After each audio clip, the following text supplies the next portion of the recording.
This beat by Ejaye.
This beat by Ejaye.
Yo.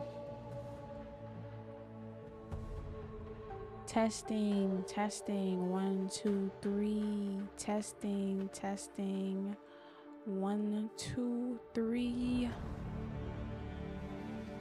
Yo, yo. What up, Papa Ning? What up, Greg? So all day, what's good?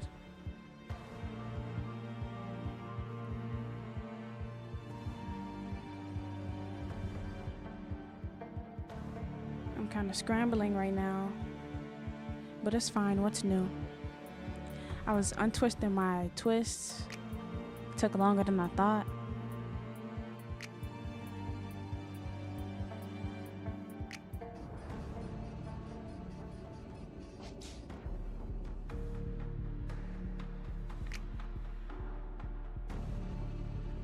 I'm just uploading to my social media. Un momento. What up, Mo? Sauce evening news. We got 9 minutes. It's fine. That's plenty of time. One of the lies I tell myself very often. It's fine. That's plenty of time.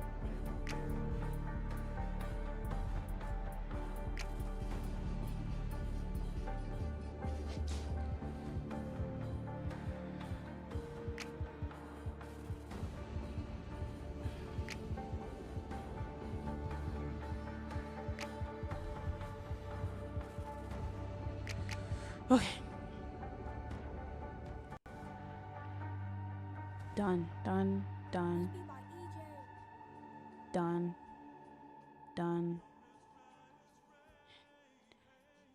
Okay. All right, cool.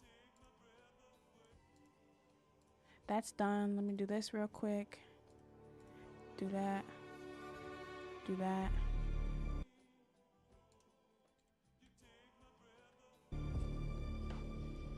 Racing against the clock.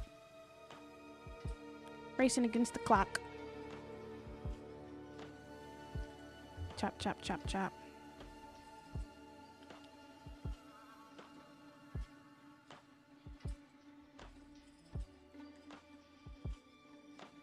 Okay, that's done.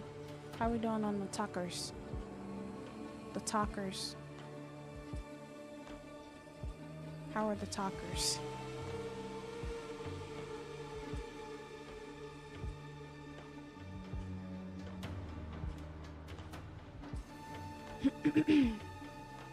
Okay. Cool.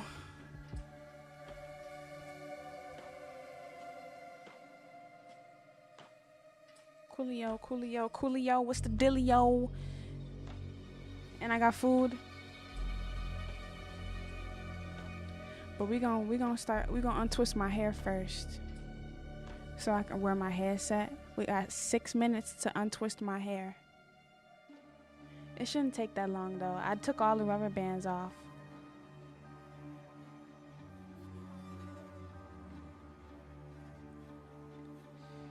I took all the rubber bands off.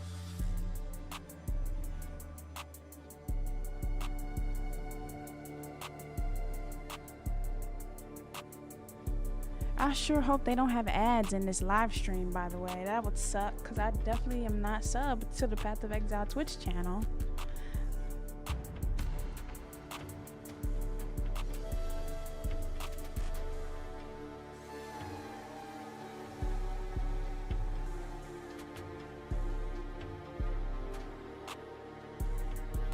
Yeah, 5 minutes. Wow, time is going fast, huh? Yo, what up, Herman? What's good, man?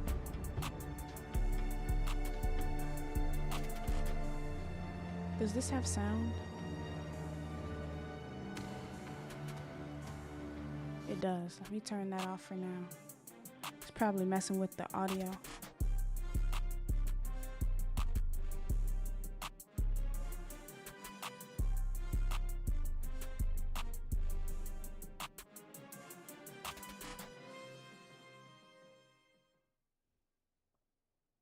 Can y'all hear music? Okay. Oh, I missed my intro. I definitely missed my intro. I got my hair done. No, I'm just untwisting the twists that I put in. Yo, what up, Ruski? But thank you, Herman. I appreciate that.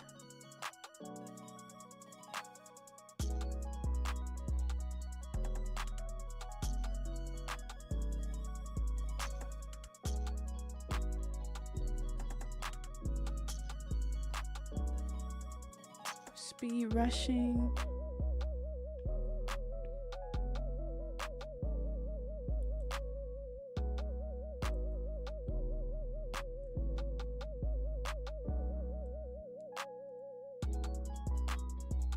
Zozo's still at work. I know he probably peed, bro.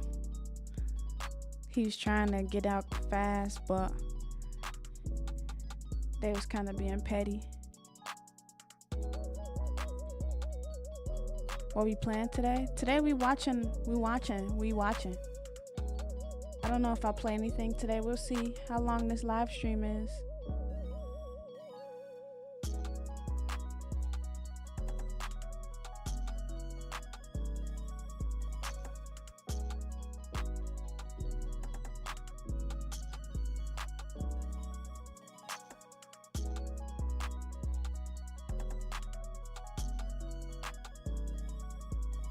Dude, I hate rushing, bro, but it's like the story of my life.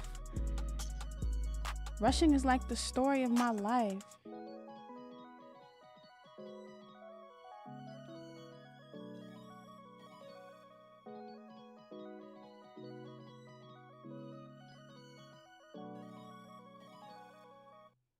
This be by Ejaye.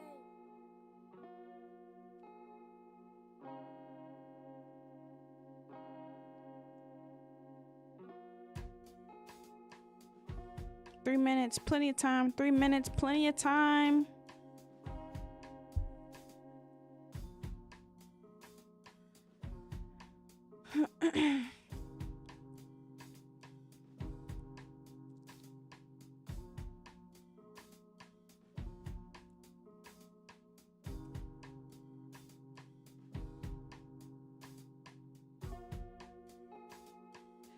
Okay, 2 minutes.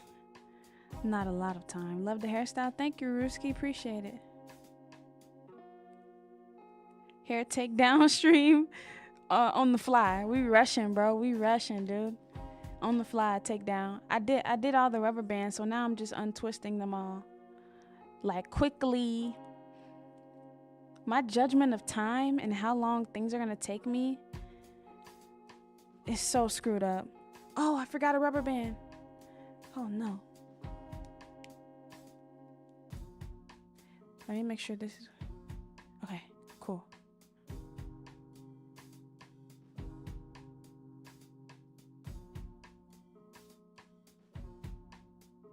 Oh, dude. A minute. A minute, bro.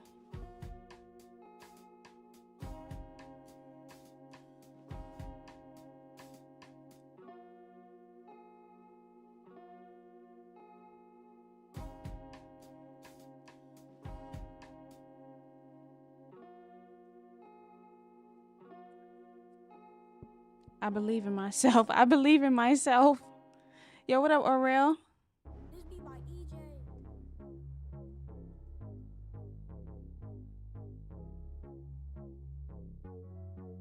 I think we got all the important ones. All the important ones. Okay, we got 50 seconds.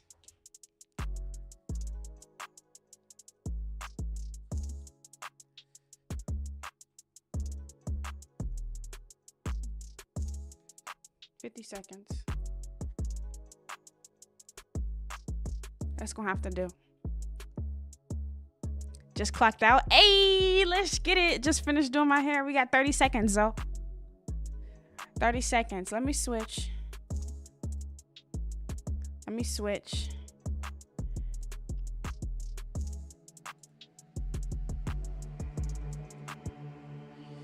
Turn that off.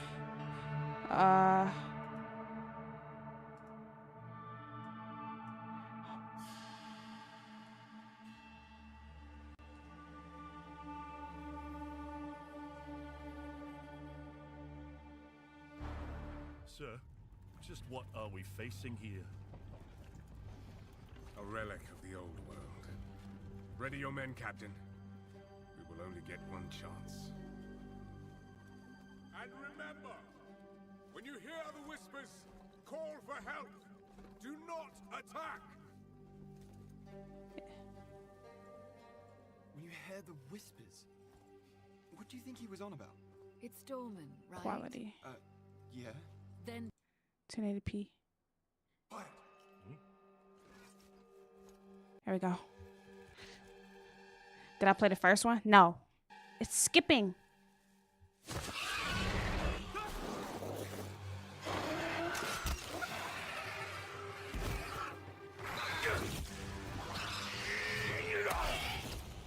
Oh my goodness.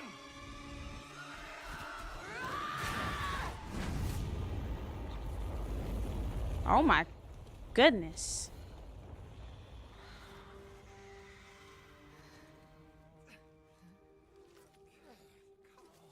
a mean cleave, eh, Captain? Rookie can't even lift his own sword. Captain Oren? Captain?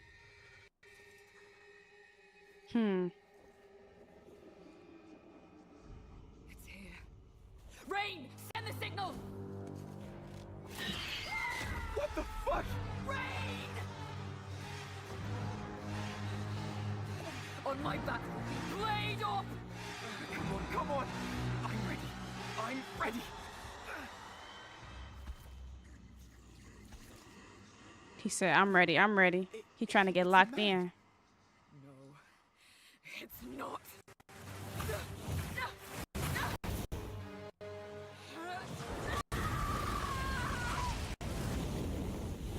Is this a Sork? You got an ad on the YouTube, so you going home. What up, Ning? Run. Oh my goodness.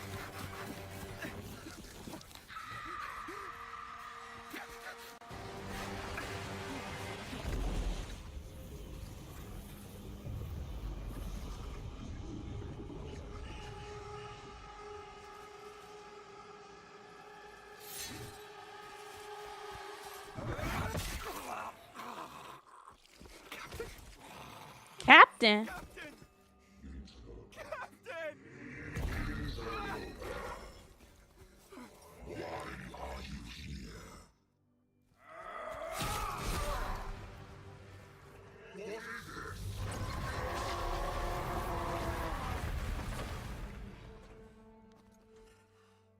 Yo.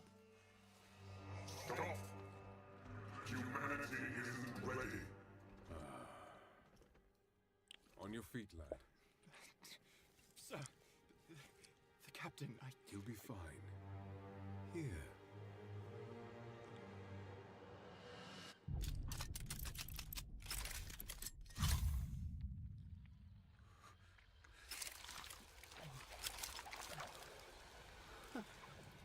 What is it?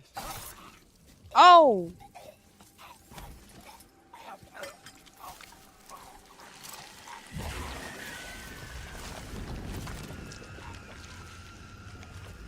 Get the body.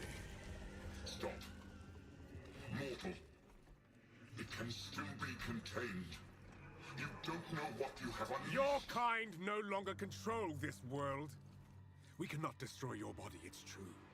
But you will watch as we destroy everything you have built. Bind him!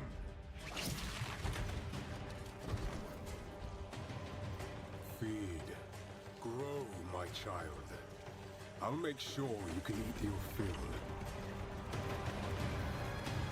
What the? Bro, they wildin'.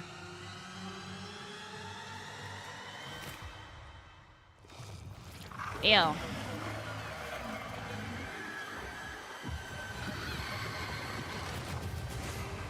It's time, baby. It's time. GGG. Let's get it. Yo, what up, Akeisha? Love it here. Aw. Hi, I'm Love Jonathan having you. Rogers, game director on Path of Exile 2. Johnny. Now, Path of Exile 2 is going into early access in around 2 weeks on December the 6th. Okay. But even though it's early access, this isn't just some small taste. Uh-huh. The game is huge. Yeah. In this live stream, we're going to be introducing everything you can expect. So without further ado, let's roll the gameplay trailer. Let's get it, man. Existence is a thing of beauty, precious, but impermanent.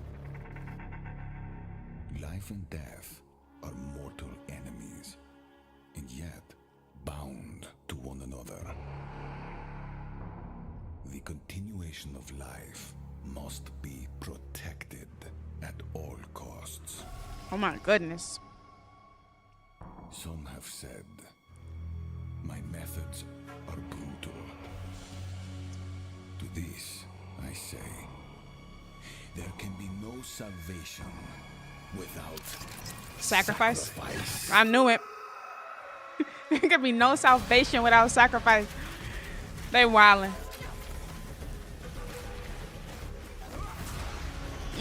That monk is fire, dude. That's the Sork. That's the warrior.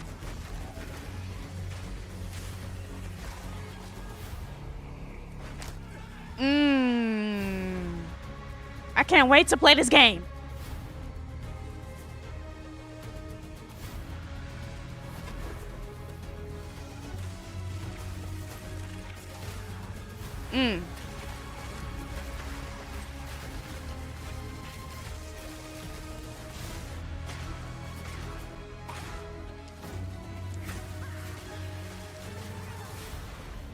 We are faced with the end, and I will do what I must.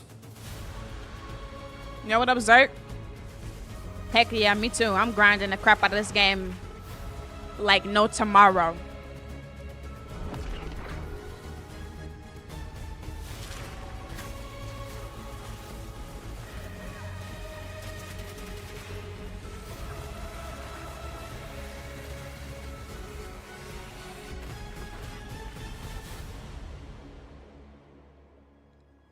Those who obsess with death,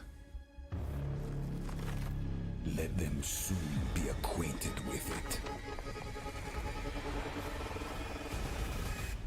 That's gonna be me with the Now, hands as you on my just back. saw, even in early access, Path of Exile 2 is a big game. It's actually been 5 years since we announced PoE 2, and over that time we've revealed a lot, but it's been in bits and pieces. It's pretty hard to keep track of it all, so today we're going to do a full rundown of all the content that will be available at the start of Early Access. Yes. Classes, character progression systems, and for the first time, a full overview of the end game. This is going to be a big one, so get comfortable. Okay. For 20 years, Rayclast has been free from any sources of corruption, but the Count of Ogham, tempted by promises of power, intends to harness it once more. The dead are rising, monsters are mutating, and madness is spreading. Under the dark influence of corruption, the Count doles out sentences of death to any who would question him.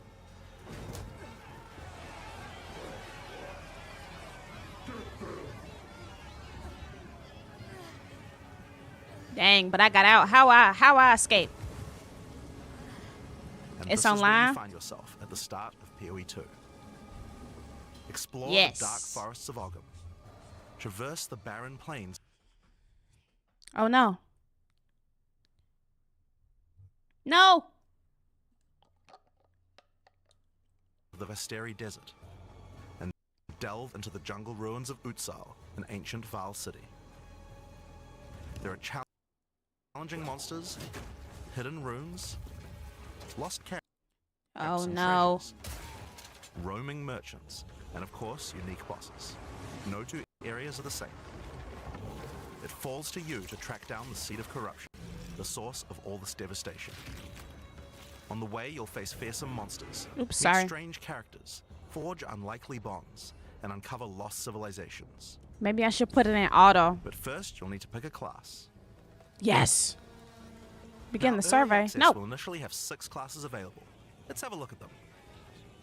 The monk, fast and monk. furious melee fighter. He dashes in and out of combat and has mechanics that involve building up and keeping momentum. Like There we all go. classes in PoE 2, Come on. you'll want to use a wide This the monk. It's tripping though. It's tripping though. Oh no. What's variety going of on? skills to mix and match different combos. To get new skills, you will first need to find skill gems. Using a skill gem will open the gem cutting menu, which shows all the active skills available in PoE 2. You can choose an existing Technical difficult. Oh, so it's not me. It's not my fault. I thought it was my fault, bro. Rip. Technical difficulties.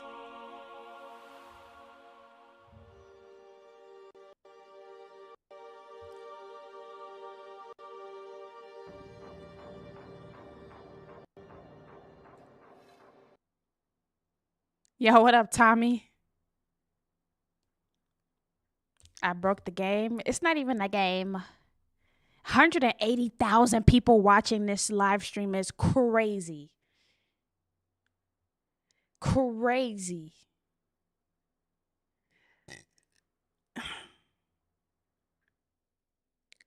Dude. And people subbing. Oh, they using a Prime sub. That's smart. Hope this ain't day one. Gonna be like this day one. I hope not either. I hope not. You building your sister a gamer PC. Oh, nice. Rip. Come on, GGG. Y'all gotta get the servers back up, bro.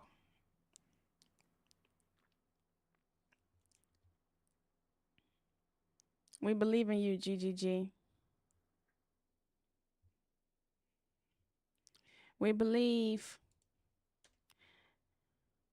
You thought the game was playable today? Oh, nah. It don't come out for 2 weeks. This just a stream. You asked them to hold up. Yeah, this for you, Zaza. This is for you.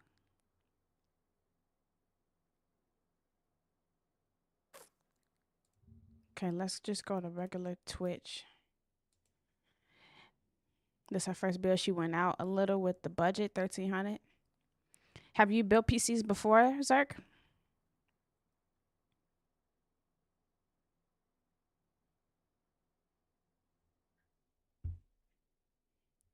Hold on, let me check on my phone.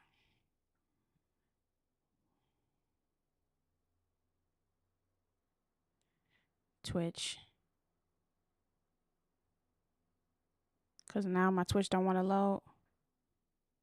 Oh, I'm missing it. What's going on with my net? My net. My internet.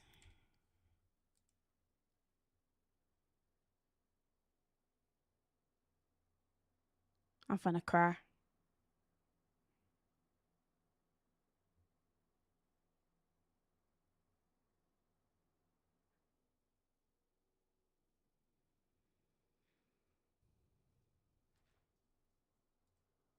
I'm finna cry, dude.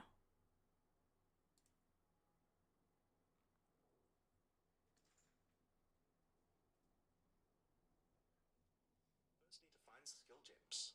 Using a skill gem will open the gem cutting menu, which shows all the active skills available in PoE 2. You can choose an existing skill to level up, or choose to engrave a new one. Since this is a level 7 skill gem, even if you pick a new skill, it will immediately be level 7, so there's no harm in trying out something new. The monk primarily uses the quarter. Let me check on my phone.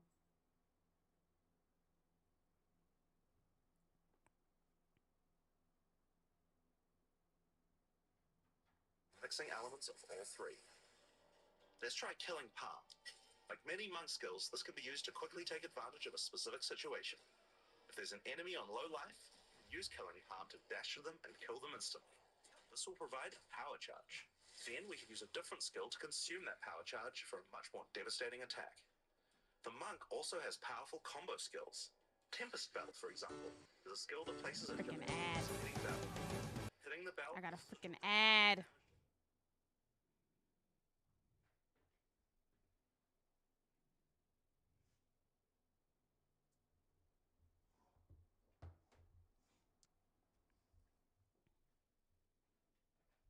Like freeze or shock the bell, which will add elemental damage to the strikes. All right, we're back. Also has a variety of abilities to empower his staff. If an enemy is close to being stunned, you can use Staggering Palm to punch them down. After that, any attack you do will shoot out wind projectiles. There are 21 active skills for quarterstaves, so this just scratches the surface of the options that you have. So this is Like still in-game, monk. You'll be dashing from pack to pack, spewing projectiles and obliterating screens of We enemies didn't with miss huge combo attacks. too much. Now, if you like a style of melee that's a little slower but hits much harder, then the warrior is for you. He pounds the ground with big chunky attacks and can shrug off the hits of small enemies with large amounts of armor. Even though the mace slams are slow, you never lose control. Longer attacks can be retargeted as you go, and if you find yourself committed to a long attack, you can dodge roll out of it at any time. Among the skill option for maces, you will find a variety of slams, fire attacks, war cries, and shield skills. Here, I'm going to slam the ground, rending it apart with lines of fire. Any slam skill will then cause these fissures to erupt with lava. I can even run through them with a skill like Stampede to do huge amounts of damage. The warrior can also use war cries, which can empower your next skill. Seismic Cry, for example, will double any slams from your next attack. The Stampede counts as a slam, so I can double that for even more craziness. If you want to go a little faster and be a little more defensive, equip a shield. In PoE 2, you can raise your shield at any time to block all damage from the front, even spells. While holding up your shield, your stun meter will build as you take damage, so be careful. If it reaches 100%, your stance will break and you will be vulnerable. Yo, look at them enemies. Some enemies also have unblockable attacks, which are indicated by this red flash.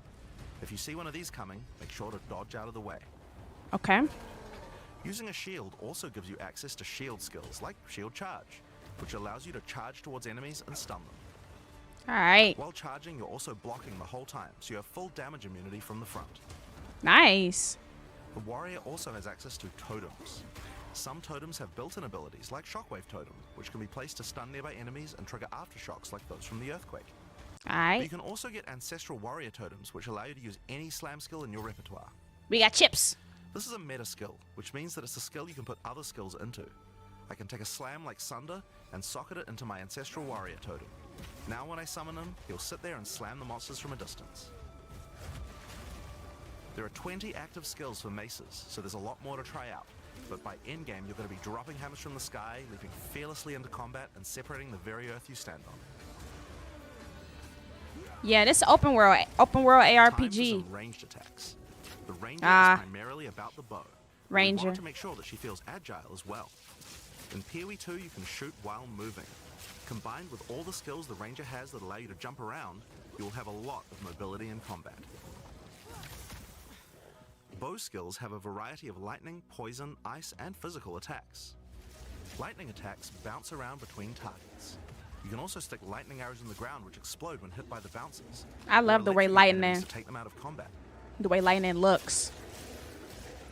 Ice attacks allow you to slow and freeze enemies to keep them away from you. Using poison, not only can you slowly damage your enemies from afar, but also grow some interesting plants. With 21 bow skills and all the mobility and combo tools the ranger has, you can take advantage of every situation. By endgame, you'll be creating hundreds of arrows, be they falling from the sky, bouncing around. Oh my between enemies, or spraying goodness, out of that's tornadoes. crazy. You might have noticed in the bottom left of the screen that the flask slots look a little different. In PoE 2, you have one dedicated life flask slot and one mana flask slot. Flasks gain charges as you kill enemies, and typically allow you to heal 6 or 7 times if they're full. But that's not the only thing you can use charges for. Charms are a new item type that will automatically defend you from various debuffs or damage types. Having trouble with getting frozen? Equip a thawing charm. When it's fully charged, it will make you immune to freeze for 3 seconds if you get frozen. To recharge them, just kill more monsters. Nice. You can gain more slots for charms by upgrading your belt. Is this for every character? The mercenary wields a crossbow that can be loaded with different ammo types, offering versatility, power, and mobility. Bro, he is so cracked, All bro. classes in Path of Exile 2 can be controlled with WASD, which makes this class play exactly like a shooter.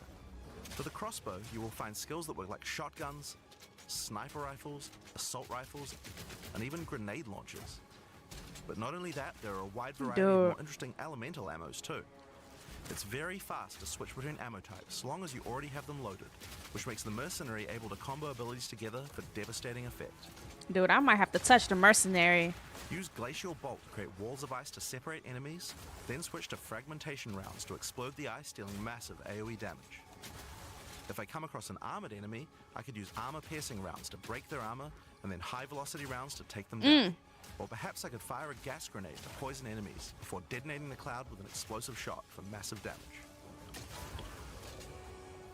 If you want to call in some suppressing fire, you can summon artillery ballistas. These have a minimum range, so you'll want to prepare your position carefully before moving in. Wow. There are 22 active skills for crossbows. By endgame, you'll be calling destruction down from the sky as you litter the battlefield with grenades and pepper your enemies with your automatic shotgun. If you're looking to take a backseat and let your minions do the work, then the witch should be your choice. She can call forth hordes of undead monsters to fight for her, while casting Necromancer. powerful chaos spells that debilitate her enemies. Occult skills are some of the most varied in the game, with skeletons, noxious spells, specialty minions, curses, and sacrificial magic. Before we talk about minions, we'll have to talk about a new resource in Path of Exile 2 called Spirit. This is a spirit gem, which allows you to pick from a range of persistent skills. All classes have a variety of these skills which can add some very interesting effects, like Arctic Armor, which does cold damage to enemies that hit you, or Raging Spirits, which summon fiery skulls each time you cast a fire spell. For the Witch, though, we'll want to be using our spirit to create permanent minions. These minions will be revived automatically when they die, so you don't have to worry about resummoning them all the time. I love that. I don't think so, Here, Keisha. I'm using the skill screen to allocate which minions I would like in my horde. You can see the spirit cost of each one. Skeletal warriors are cheap but weak, useful for tanking damage and distracting enemies. But I want more heavy hitters in my army, so I'm going to unsummon some warriors and instead add skeletal arsonists. Permanent minions come with special active abilities called command skills. You can order these guys to detonate your own minions for even more damage and area of effect. If you want a bigger army, you'll need a scepter. This new weapon type is imbued with even more spirit, allowing you to summon even more friends. Nice. And if you want an even bigger army than that, you can take advantage of corpses to summon true hordes of minions. But what can a witch do while her army is at work? Well, she has a range of chaos spells to spread disease amongst your enemies, or bone skills to impale them. Or, you know, you could curse them to make them weaker so your horde can take them down. There are 25 active occult skills. By the end game, you will be the leader of a fearsome army of the dead, Oh my consuming everything in goodness. its path. Oh The goodness. sorceress bends the elements to her will. Bro, using I it wanna unleash see devastation Huntress! on her foes. This classic spellcaster weaves a flurry of elemental magic from afar. Can't wait to The see you elemental rage on this skills are one. Everything you might expect and more. Fireballs, Dude. icy explosions, lightning storms, you get the idea. Each spell is unique and has many different ways to build and combo with others, even between different elements. For example, Flame Wall conjures a burning line that not only damages enemies, but also empowers all projectiles that pass through it. If you place a wall and fire lightning sparks through it, they'll gain extra fire damage. It's a good idea to take advantage of the ability to automatically swap weapons when you use certain skills. Having a special staff with bonuses to fire skills and another with bonuses to lightning skills can really power up a combo like this. The sorceress can also take advantage of powerful trigger gems. For example, you could grab the Cast and Ignite gem and use it with Firestorm. As you ignite enemies, a counter will go up in the top left corner. When it's full, a Firestorm will automatically be cast at the enemy that was ignited. Wow. There are 25 active elemental skills. That's fire. By endgame, you'll be firing off projectiles left and right as you rain Sork down look elemental cool, storms not on your gonna lie. foes. Now, those are the characters that will be available at the start of early access, but we will be adding 6 more character classes with just as many skills and options as these. There's a lot more to come. Are you There's one more kidding important thing to mention me? about skills. Even though we talk about them as belong to each class, in reality there are no restrictions. You can use all these skills on any class so long as you have the attributes. For example, a poison ranger might want to try out using occult curses to increase her poison damage, or a monk might want to trigger elemental ice walls to use with his glacial Bro. cascade combo. I'm kind The of peed, bro. possibilities for cross-class combos are practically unlimited. We're looking forward to what kind of things you guys might find. Now, Path of Exile is a game known for build customization, and we haven't even scratched the surface of what is possible yet. So let's talk about support gems. Path of Exile 2 has a system of support gems that can be combined with your active skills to dramatically change the way they work. If you find a support gem, then right-clicking it will open up this screen. Here you will find a variety of recommended support gems for each of your skills that you can pick between. For example, this is a multiple projectiles support gem and can be used to add multiple projectiles to any skill. Normally when you fire a grenade it'll look like this. But if we add multiple projectiles, then you get 3 of them. Once you have the gem, you can also freely move it between any of the skills on your character. If you want to have a multi-shot sniper rifle instead, then simply move the gem over to your high velocity round skill. Oh my goodness. Generally speaking, if it sounds like a support gem should work with a skill, then it will work. So it's a good idea to experiment. Note that you can only have one of each support gem on your character, so you'll want to think carefully about which supports can be used best with each skill for maximum damage. Now, Wow. if you want to stick to the recommendations, you should have a perfectly good time. But if you want to experiment a bit more, then uncheck that recommended button and you can see the full list of supports that will work with your skill. There are hundreds of support gems to choose from, and even we don't know the results of all the possible ways these can interact. Each skill can have up to 5 supports socketed into it, and if you're clever, you can come up with some pretty interesting ideas.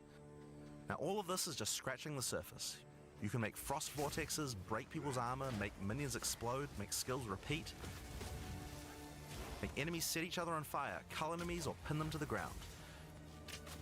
Supports let you drastically change the behavior of your skills and create your own unique build, or at least follow someone's OP build guide.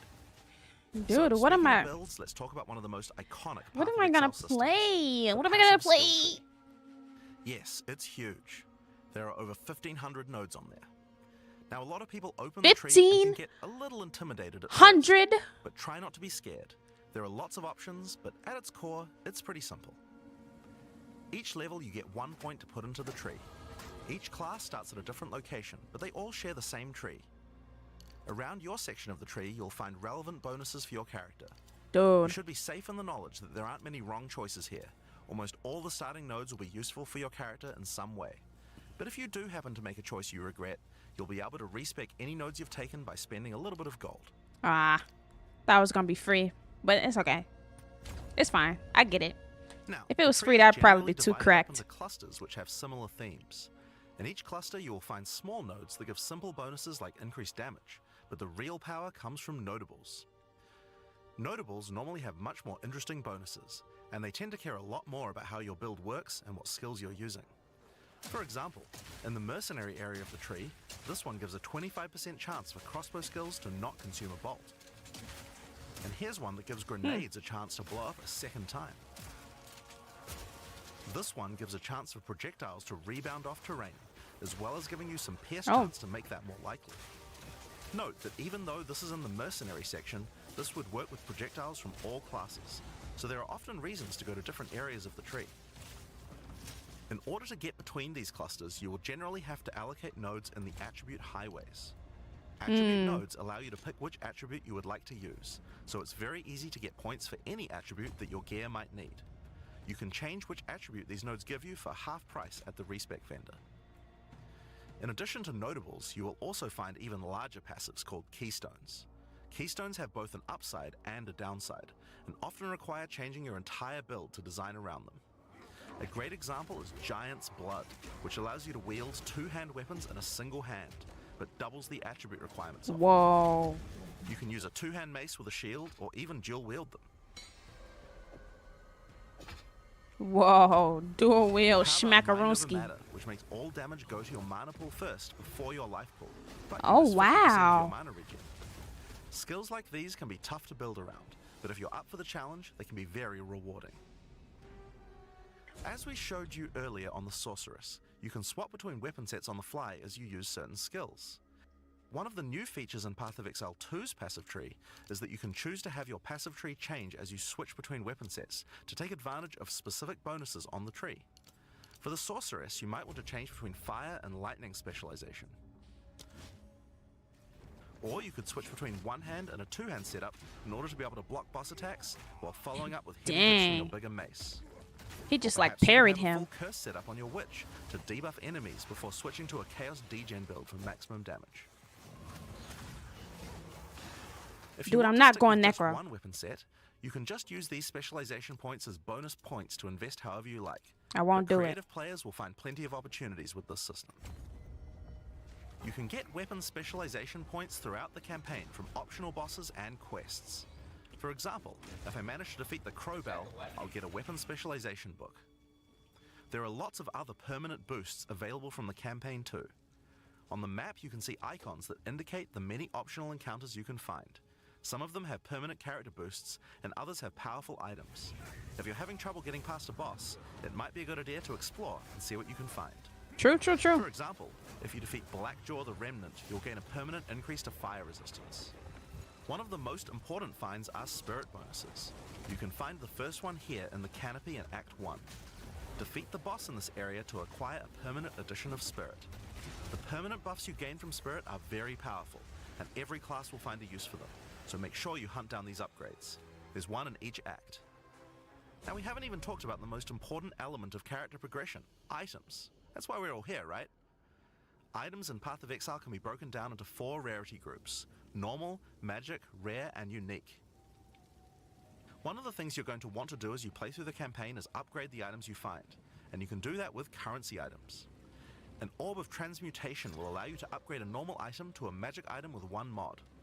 You can then apply an Orb of Augmentation to add a second mod, then use a Regal Orb to add a third mod, and upgrade it to a rare. Dude. Finally, you can use some Exalted Orbs to add more mods to your rare to a total of 6 mods. Wow. One of the things we think is really important is to make these options available to use as you play. All the items that add mods are much more common than they were in Path of Exile 1, so that you can use them throughout your campaign playthrough. We want you to find things on the ground that can be crafted into upgrades much more frequently. As well as making the drop rates on these items much more common, you can also get them by disenchanting unwanted gear at the magic item vendor. If you disenchant magic items, you can build up to an Orb of Transmutation, and by disenchanting rares, you can build up to Regal Orbs. Dude. Another important area of crafting items in PoE 2 is sockets. Some items you find will have sockets that can have Ezomite runes placed in them that add more mods to the item. If I insert this glacial rune into my helmet, it will give extra cold resistance. This is a great way to solve problems that you have with your build, like resistances or damage. If you find socketed items that you don't have a use for, you can take them to the salvage bench in town to work towards an Artificer's Orb. This will allow you to add sockets to your existing items. Body armors and two-hand weapons can have up to 2 sockets, while the rest of your armor and one-hand weapons can only have 1 socket. You can also salvage items with quality to create items like armor scraps or whetstones. These will allow you to increase the quality of your items for an up to 20% boost. If you don't want to disenchant or salvage your items, you can always sell them for gold. Gold can be used to buy items from vendors, and we've tried to do a lot to make sure that the items they have for sale are actually useful. Nice. Every time you level up, they get more stock, so make sure to check back often. Oh, wow. Other vendors offer a gamble. Pay a flat amount of gold and you'll get a random item of a specific type. This could be a great way to improve your gear, if you're lucky. Gold is also used to respec your passive skills. Take advantage of this system to experiment with your tree and rework it as required. The other thing you might want to use gold for is the currency exchange. This allows you to exchange currency items with other players on an open market. In Nice. exchange for a small gold fee. Now, all items in Path of Exile are freely tradable. We never bind anything to your character, except gold. So you can't give other people money. Now, most gear in Path of Exile 2 is randomly generated, but there's another type that isn't. Uniques. They are especially rare, each with a handcrafted set of unusual mods which can dramatically change a character's build. They're not just better rare items, they can do much stranger things that can fundamentally change your character. What up, Prince? Corpse Wade will make any corpses you run through explode into clouds of poison. The Sand of Silk is a body armor that changes your dodge roll into a blink, morphing you into sand as you teleport past your foes. And Wow. of course, some uniques are just pure hits of dopamine, like Quill Rain, which just turns your bow attacks into full auto by doubling your attack speed. Dang. Each unique is something that you can build your character around. We try to make sure that most unique items have a potential use at endgame, even if you find them early on. And as you can see, every single unique item comes with custom art to match. Wow. That's cool. The last character progression system that you can do during the campaign is Ascension. Starting in Act 2, you will come across Ascension trials, tests that you must complete to unlock your Ascension class. We'll explain these trials soon, but first let's take a look at what Ascending can do for your character. Each class has access to 3 Ascendancy classes, but at the start of early access, only 2 per class will be available. Ascendancy classes are unique to each character class, so choose wisely. They can drastically affect how you build your character. Okay. As a sorceress, you could become a Storm Weaver, a master of the elements. Wow. Tempest Caller causes elemental storms to be summoned each time you do a critical hit with a spell. Them elements look cool, You dude. can stack 2 copies of Shock for more damage. And going deeper into the tree, you can make all your damage types apply Shock. Make a Shock build from any skill. Alternatively, you could become a Chronomancer and command time itself. What? She literally has the ability to stop time with Time Freeze. What? Not only that, but she has many other time manipulation abilities. Using Temporal Rift, she can teleport back to a previous location. resetting her Yo, life and mana back to where it what? was. Or with Time Snap, she can reset all her cooldowns and cast all her spells again. Nah, that's crazy, actually. That's On the warrior, crazy. you can choose between the Warbringer or the Titan. The Warbringer channels the might of his ancestors to gain tremendous power. Using Answered Call, you can summon ancestral spirits linked to each of your totems. He just tanky, bro. With Jade Heritage, you can encase your body in a protective layer that absorbs all damage until it breaks. Wow. Warcaller's Bellow allows you to explode the corpses of your enemies. And with Great Wolf's Howl, you can ignore the cooldowns of your war cries. Let all that anger out. Wow. The Titan class is all about hitting big. With Earthbreaker, every slam is a chance to create an aftershock. With Crushing Impacts, every hit becomes a crushing blow, which will allow you to stun your enemies with ease.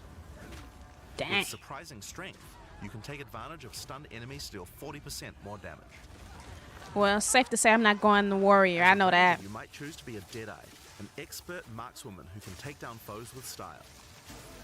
With Endless Munitions, every attack gains an extra projectile. With Gathering Winds, she gains a small increase to movement speed with every attack.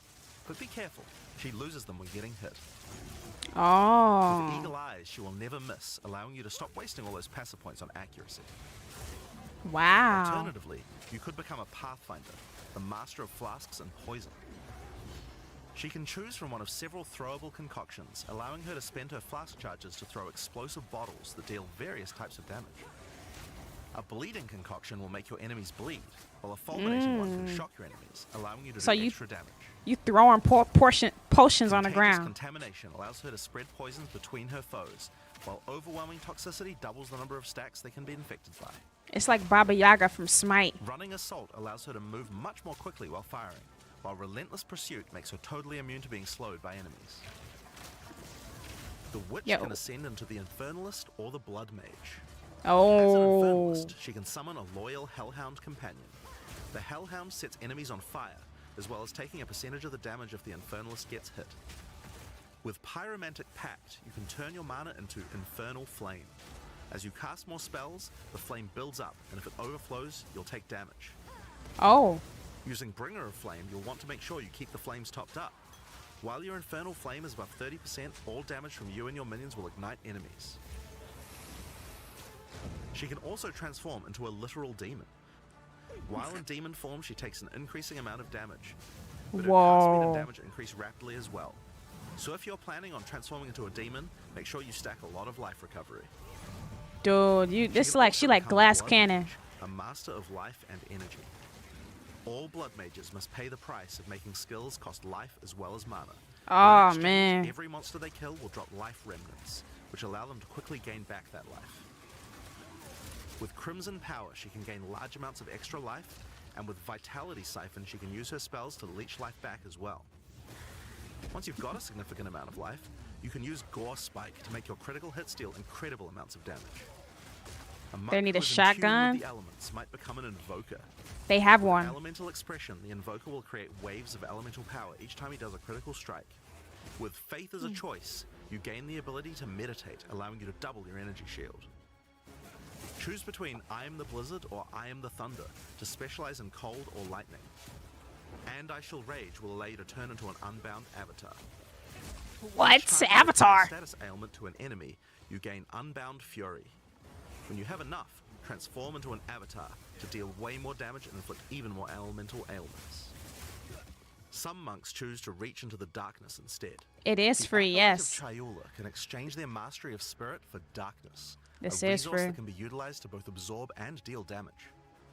The Shroud of Darkness will protect you from all damage incoming, but if you take Grasp of the Void, you will deal extra chaos damage from all the darkness you have. Their Dark Pact offers greatly increased resistances to chaos damage and can allow their mana leech to not only happen instantly, but apply to their energy shield as well. Yo, he going ham, actually. Another node you can take is Waking Dream, which allows you to see into the domain of the Breach Demons. There you will see the Flames of Chayula that can be taken to gain life, mana, and damage.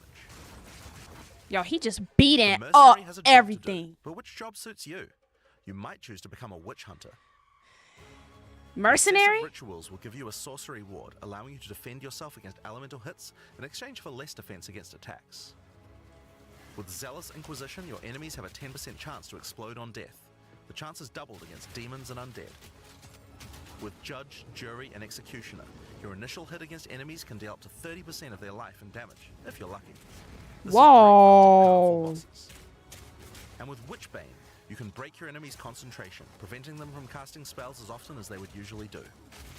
You could also choose to become a Gemling Legionnaire, enhancing your abilities by embedding gems directly in your flesh. Integrated Efficiency Whoa. will give you extra skill slots.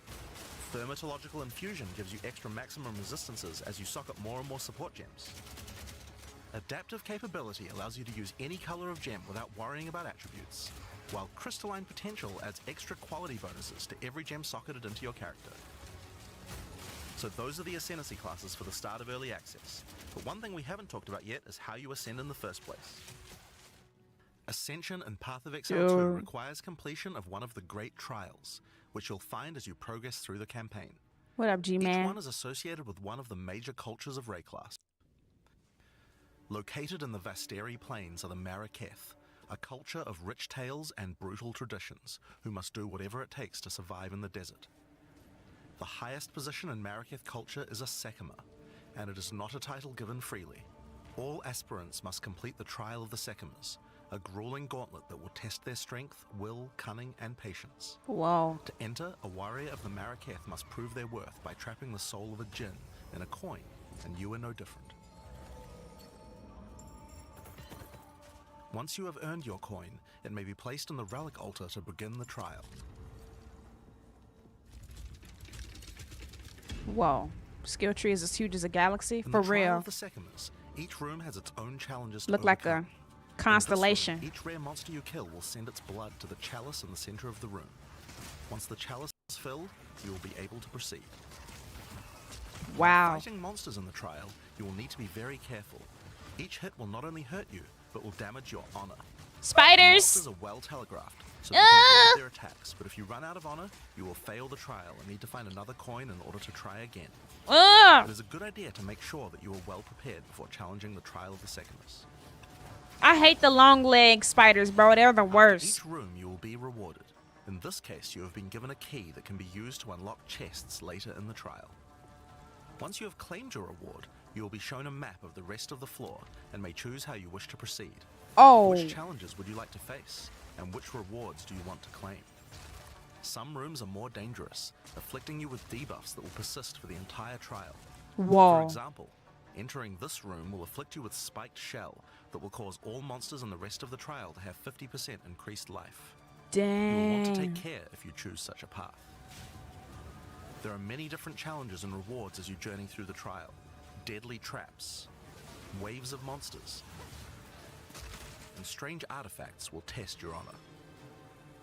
As you progress, you'll be able to gain boons from the Jinn, which will help you on your journey. For example, the Sekima's cloak will revive you once if you die, giving you a second shot at a run. Nice. One of the rewards you may find is Sacred Water, an extremely valuable and treasured resource to the Jinn and the Maraketh. Trading it with the Jinn will allow you to receive many benefits. You can recover honor, gain additional boons, or remove afflictions. That's lit. At the end of the floor, you'll find a powerful boss which will truly test your limitations. Oh, man. In order to ascend, you will need to defeat him.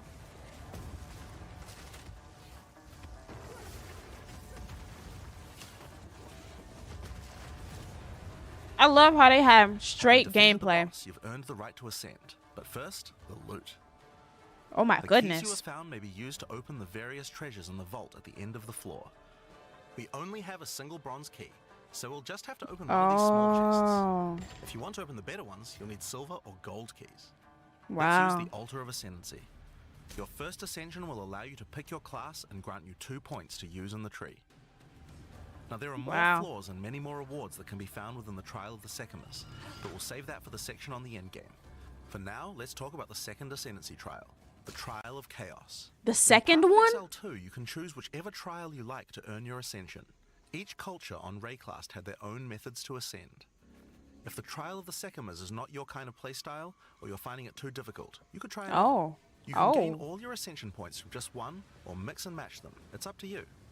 For early access, we will have 2 trials as options, with a 3rd trial coming later for the full release. Whoa. While exploring the Vile jungle, you'll discover the Temple of Chaos. Before the Vile embraced the science of corruption, their civilization worshipped chaos. This ancient trial was once used by the Vile to test their high priests. A high priest of the Vile must show willingness to risk everything to gain power. Entry to the trial requires a token from a strange entity known only as the Trial Master. For those in which he sees potential, he shall inscribe an ultimatum. Many have attempted these trials in search of greatness. Most have perished. Will you be able to defy the odds? Before you begin each chamber, the Trial Master will offer you a reward and a choice. Choose one of 3 tribulations to affect you through the rest of the trial. These Oh. modifiers might beef up the monsters, curse the player, or add environmental hazards like turrets or trap runes. Oh, wait. In this case, we'll be picking shocking turrets. Yeah, I respect that they just got great straight As you gameplay, enter not the room, the Trial Master looking will fill it at- with hazards to test your commitment. not looking at nobody In this talking the case, whole you must time. destroy all the monsters that fill the room, while dealing with the lightning projectiles from the shocking turrets.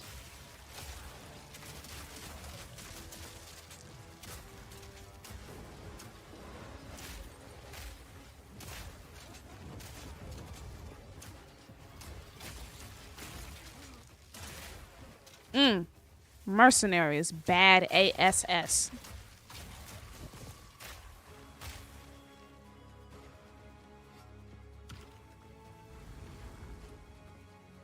After each room, you will need to make a choice. Take the rewards you have earned so far, or go double or nothing. Increase your rewards, but take on more risk. Yo. Each tribulation you add is minor on its own, but they quickly stack on top of each other and can become overwhelming. Nah, I ain't doing this one. Nah, no way. All these There are many choices. types of chambers in the trial. I Each suck will at test your choosing. resolve in different ways. This one simply requires you survive for a certain amount of time. Another requires you to escort the stone idol through the level as elevators full of monsters descend to attack you. Should you be able to get through the first 3 chambers, you will face your first boss. The order of the bosses is random, and combined with the tribulations you have selected, the fight will never feel the same. After defeating the boss, you may claim your rewards. Of course there are the items, but you also gain the right to ascend. If you already did the Trial of the Sekhmers, then you can claim 2 more points to add to your Ascendancy class. Now it's possible to go much deeper. There are more bosses, rewards, and risks to take. Oh my We'll talk goodness. more about that when we get to endgame. Dude, yeah, end game, Talk yeah. about that now. Oh. So far, we've only been showing you footage from the campaign, but some people would argue that the endgame is where the game truly begins.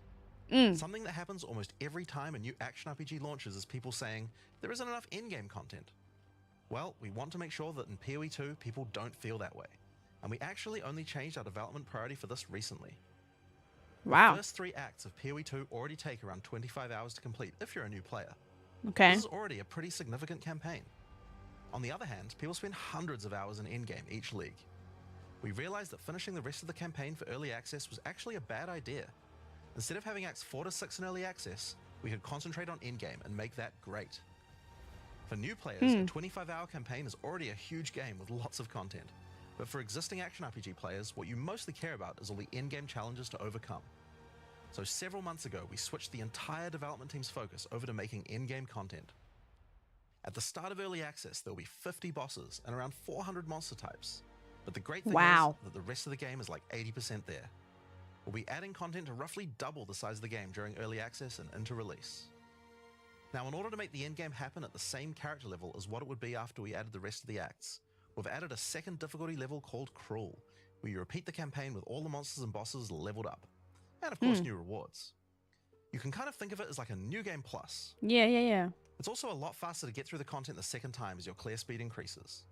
That will take you to around level 65, where the endgame begins. Once we add the remaining 3 acts, we'll be removing Cruel difficulty, so you'll progress straight from the end of Act 6 to endgame. But what is the endgame? To explain that, I'll hand over to Mark. He can tell you all about it. Hi, I'm Mark Roberts, Game Hey, Director Mark. on Path of Exile 2. What's up? Well, one thing that Path of Exile is known for is having a lot of distinct endgame content to choose between. Each endgame mechanic needs to have its own progression system, areas, bosses, rewards, and player power that can only be gained from that content. We are going to be adding a lot more over time, but for Path of Exile 2 we decided to start with 7 distinct systems you can progress through. This is the Atlas, and it serves as the core of the endgame for Path of Exile 2. It's infinite and expands in all directions. Infinite? Now, we are not going to spoil the plot too much here, but corruption from the beast has blighted the land, and your objective is to help fight it.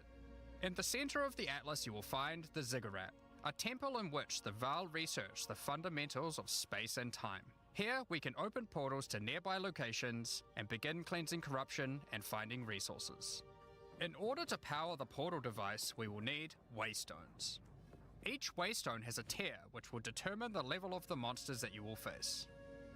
To go to an area, simply click one that is adjacent to an area that you have already completed. Insert the waystone and click Traverse. Portals will open, allowing you and your party to travel to the area you have selected. All the areas in the endgame feel distinct from the locations in the campaign, and we have dialed the randomization up to 11. The monster packs you will face in each map are totally random, and the combination of them can lead to some very interesting combat situations. There are over 400 monster types in early access, and they have a lot of varied and interesting abilities. What up, Depending Makanya? on which combinations you face, you might find some serious challenges. In order to cleanse the corruption from the area, you will need to defeat all the powerful rare and unique enemies in it.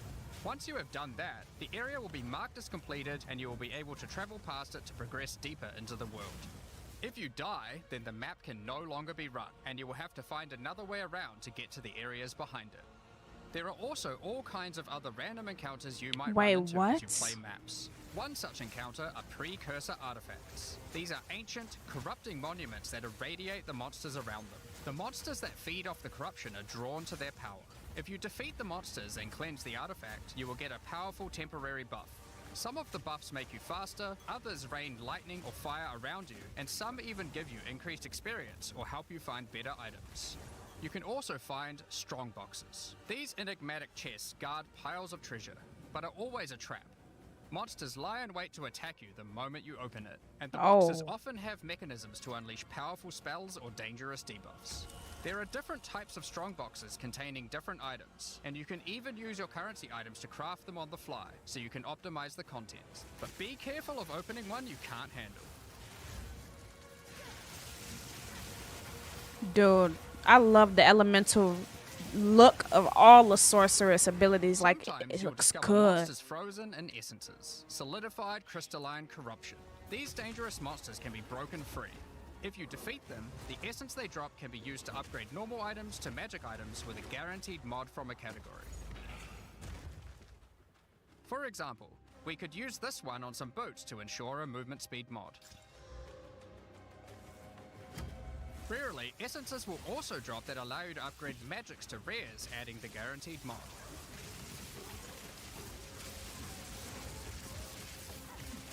That lightning is so sexy.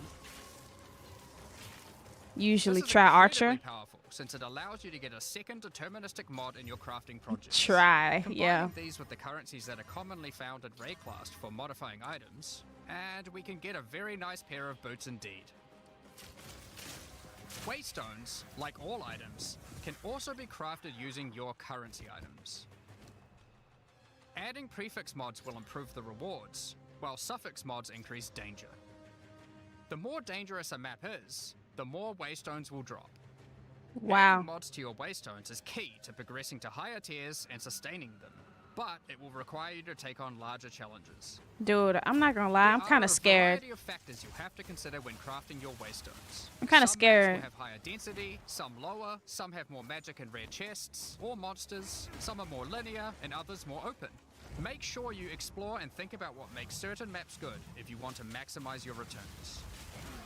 As you cleanse corruption from higher and higher tiers of the Atlas, you will gain points that you can spend in the Atlas tree. This tree allows you to juice the danger and rewards of all areas in the endgame. You could increase the number of monsters, the number of rares, the number of precursor artifacts or strongboxes, even the quantity of item drops. As you explore the endgame world map, you'll notice various different biomes, from snow-capped mountains to dense jungle valleys. Most maps are restricted to certain biomes. As you continue to explore deeper into the Atlas, there are all sorts of things to discover. These cities are constructed by different peoples of Rayclast, and have specific items that can be found there. These strange structures marked on the map don't appear to do anything for now. Perhaps you'll work out how to use them later. You might find unique maps like Untainted Paradise, an undisturbed island full of beasts that give an extreme amount of experience. You may even find a lonely man just enjoying his retirement who will give you a unique item for free. In addition, you can find special areas that would make a good spot to set up camp. Clear these areas of their hostile inhabitants, and you'll be able to claim them as your own hideout. You can decorate your hideout as you see fit, and invite various NPCs to join you there to create your own personal base of operations. Oh, legit. A great tool for exploration are towers. These mysterious precursor constructs are dotted around the Atlas. Completing the tower will reveal a large area around it, allowing you to scout out your next challenge. There are lots of things to find, so keep looking. Some sections of your Atlas are influenced by corruption. This adds extra modifiers to the maps in the region, increasing difficulty and rewards. Here, slaying monsters in close proximity to each other will cause the vestiges of corruption within them to merge together, forming powerful and grotesque abominations. Yo. You may have noticed while looking at the Atlas that some of the areas have these icons above them. The icon indicates that the area contains some kind of special encounter. This icon indicates that the area has a powerful boss. Because only 1 in 4 maps contain a map boss, we are able to make them very powerful and very rewarding. These bosses come from the campaign, but have had their difficulty increased with changes to AI and some of their abilities. It's worth noting that because you can see where the bosses are, you can choose to take them on or avoid them. If you do choose to hunt bosses though, then you will be rewarded with special points points for the boss hunting section of the Atlas skill tree. The points here will allow you to specialize in boss killing, giving you much greater rewards for defeating them. Dude, there's so many skill trees, bro. So many For each trees. different type of content in the endgame, we are adding specialized trees in order to make it so you don't feel the need to respec your points when you change between different types of content. We will be showing you 7 of these by the end of this presentation, so there is still a lot more to come. Bosses are not the only icon you will see on the Atlas. Let's take a look at one of the endgame systems, Breach. If you played PoE 1, you might be familiar with Breach. For PoE 2, we have created sequels to several PoE 1 leagues. While the mechanic is familiar, the monsters, bosses, rewards, and progression are all new. A breach is a tear in the fabric of reality. Opening it will allow you to see the demons and otherworldly monstrosities that lie in wait on this other plane of existence. Snap, that's By so cool, engaging actually. with a breach, you'll create a bridge between their world and Rayclast. In order to keep the breach open, you will need to kill the demons that pour forth. The faster you can kill the monsters, the more monsters you will fight, and the more loot you will find. You can also find clasped hands that will open and drop more items if you run over them. Dude, I'm gonna be These a can monk. a good boost to the rewards of the breach, so keep an eye out. Dude, he just beats One of the ASS, rewards bro. that you may find while fighting monsters from Breach are tablets. Tablets are special items that can be used with precursor towers to add more encounters to the Atlas. Breaches will drop breach tablets. Clicking on a completed tower will allow you to consume the tablet to add more breaches to areas within range of the tower. This makes all the content in the Atlas self-sustaining. Want to do more breaches? Find the tablets, add them to your towers, get more breaches, getting more tablets. Soon your Atlas will be covered in otherworldly domains. In addition, like Wow. all items in PoE, you can craft them. Use your currency to add mods to your tablets, allowing you to upgrade all the breaches in range. Tablets can have up to 2 mods. These mods do things like adding extra rare monsters, extra clasped hands, or even monster density of breaches, allowing you to keep them open longer. Going to Often need a you will find PhD to multiple play this towers near game. to each other with overlapping areas of effect. This can I allow swear. you to really juice the mechanic by stacking the mods from multiple tablets. For real. I need to go to In your PoE fight to hold college. The breach demons at bay, you may want to use the powers of their world against them. Each in-game mechanic always has player power that can only be gained from that mechanic, and Breach is no different. In Breach, you will find catalysts, items that can increase the quality of rings and amulets by improving specific mobs. You can also find Breach Rings, a special base type that can have its quality improved by catalysts up to 50%. In this case, you could create a ring with around 170 life. Breach Rings can become some of the strongest rings in the game, giving you some good motivation to face the demon hordes. In addition, each endgame mechanic needs to have a pinnacle endgame encounter. While Oh killing my breach monsters, goodness. you may find breach splinters. Collect enough of these and you'll be able to create a breach stone. Using a Vile technology called the Realm Gate, you can use your breach stone to access their domain and bring the fight to them. In this twisted domain, you will find nothing but a single massive breach. Triggering it will reveal hordes of breach inhabitants.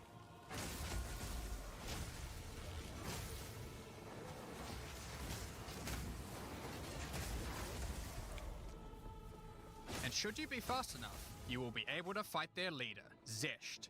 We that are one.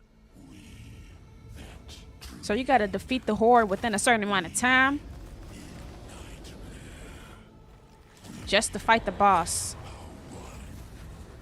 Yo, that's me, yo. I'm the boss. This me with the hands on my back. You get those hands as a cosmetic for watching the stream as a Twitch drop. That's me. I'm the boss. This game looks like it's gonna make somebody legally This is blind. just one of the pinnacle encounters of PoE 2. We won't be showing the rest of them, so you will have to discover them for yourself. But rest assured, this is some of the hardest content we have ever made. Oh All of my these encounters have goodness. specific uniques that can only be found from them. But that's not Rest all. assured? We still have the progression system. Rest assured? Defeating Zesh will give you points to allocate into the breach section of the Atlas tree. Allocating these points will make breaches and the breach domain even harder, but will give you more rewards. The small nodes will increase the difficulty of the twisted domain, while the large nodes have more specific bonuses. For example, this node adds more clasped hands to your breaches, and adds a pack of magic monsters that can guard them.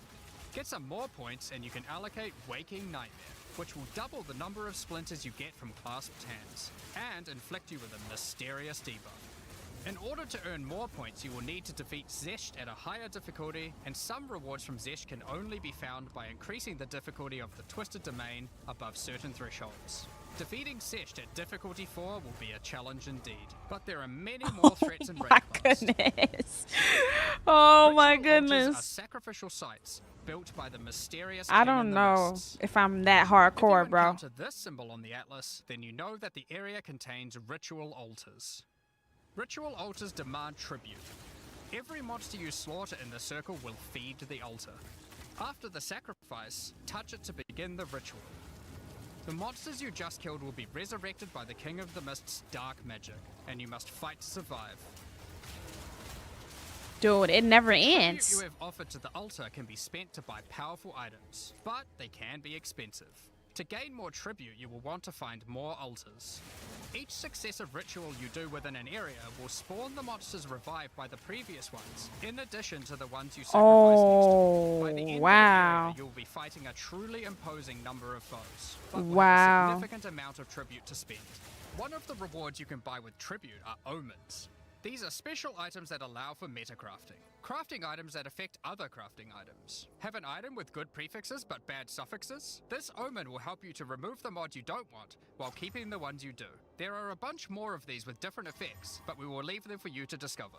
Now don't forget that Ritual will also drop tablets, which can be used to specialize into getting more rituals. If you want to get to the pinnacle boss of Ritual, then you will probably want to use them. They can also be crafted to grant mods, making your rituals more rewarding. The pinnacle encounter of Ritual is the King in the Mists. Feared by the Azmeri people, he is said to have brought eternal darkness to the Wildwood. We won't show the encounter, but just like Breach, there are a range of unique items you can get for defeating him, and you will gain points in the ritual section of the Atlas tree. Some maps have been touched by insanity. A mysterious entity has taken a special interest It makes in you. sense, Step 'cause it's through the looking end glass game. and you will find your nightmares coming to life. So they want you to When have a touch lot to mirror, do. The mists of delirium will spread out across the area, infecting your mind. You must stay Oh. within the mist to maintain the nightmare, which is as profitable as it is terrifying. Everything you kill will increase the rewards that drop. However, the deeper into the mist you travel, the stronger the monsters are. Be careful not to overstay your welcome. Oh my Rare god. and Yo, unique he is enemies sick. become vessels for terrifying demons, who will manifest out of them to unleash powerful attacks on you. Wonder if you have The to do mist these also solo. offers a strange crafting material. I don't think so. Distilled Nah. emotions. By combining these emotions, you are able to instill your amulet with a notable from the passive skill tree. This is like gaining an extra passive point for free, attached to your gear. They are also particularly great because you don't have to traverse the tree to get them, allowing you Nah. to get off-class bonuses that would normally be much harder to This get. is just the end game. So Distilled I'm sure you could do it with emotions can people. also be used to instill your in-game maps. Now the applying Delirious ascendancy, to them and adding additional difficulty and rewards, the allowing ascendancy you you to further juice your in-game might have to maps. do The tablets solo. you can find from Deliria can be used to further improve it, increase pack size, make the fog dissipate slower, or improve your progress towards the pinnacle encounter of Delirium. Speaking of which, every now and then you will find simulacrum splinters. The mysterious entity will create strange encounters based on warped versions of your own memories. Monsters and simulacrums come in waves that get progressively more difficult. You will receive loot at the end of each wave, and you will have to make the decision to leave now or continue on, facing up against even tougher foes from the mist. The bosses you will face as you get deeper into a simulacrum are truly terrifying. If you can complete a simulacrum, you will gain points for the Delirium section of the Atlas skill tree. Next up, we have Expedition. Occasionally, while clearing corruption, you will encounter these Kalguran settlers. The Kalgurans have discovered ancient burial sites with lost Verisium artifacts, and they want you to help dig them up with explosives. The Kalgurans have marked the locations where the relics can be found. Place explosives as best you can to dig up as many as possible. There is just one problem. Corruption has brought the corpses of their ancestors to life, so you might have to do a little cleanup before you can reclaim the artifacts.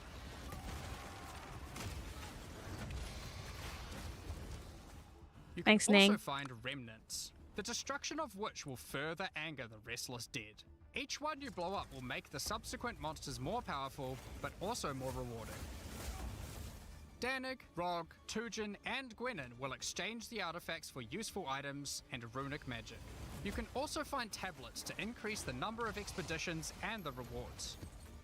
This one increases the radius of explosives, while this one increases the number of remnants you will find. Eventually, you might discover a logbook. These are special maps full of buried treasure and relics, essentially one giant dig site.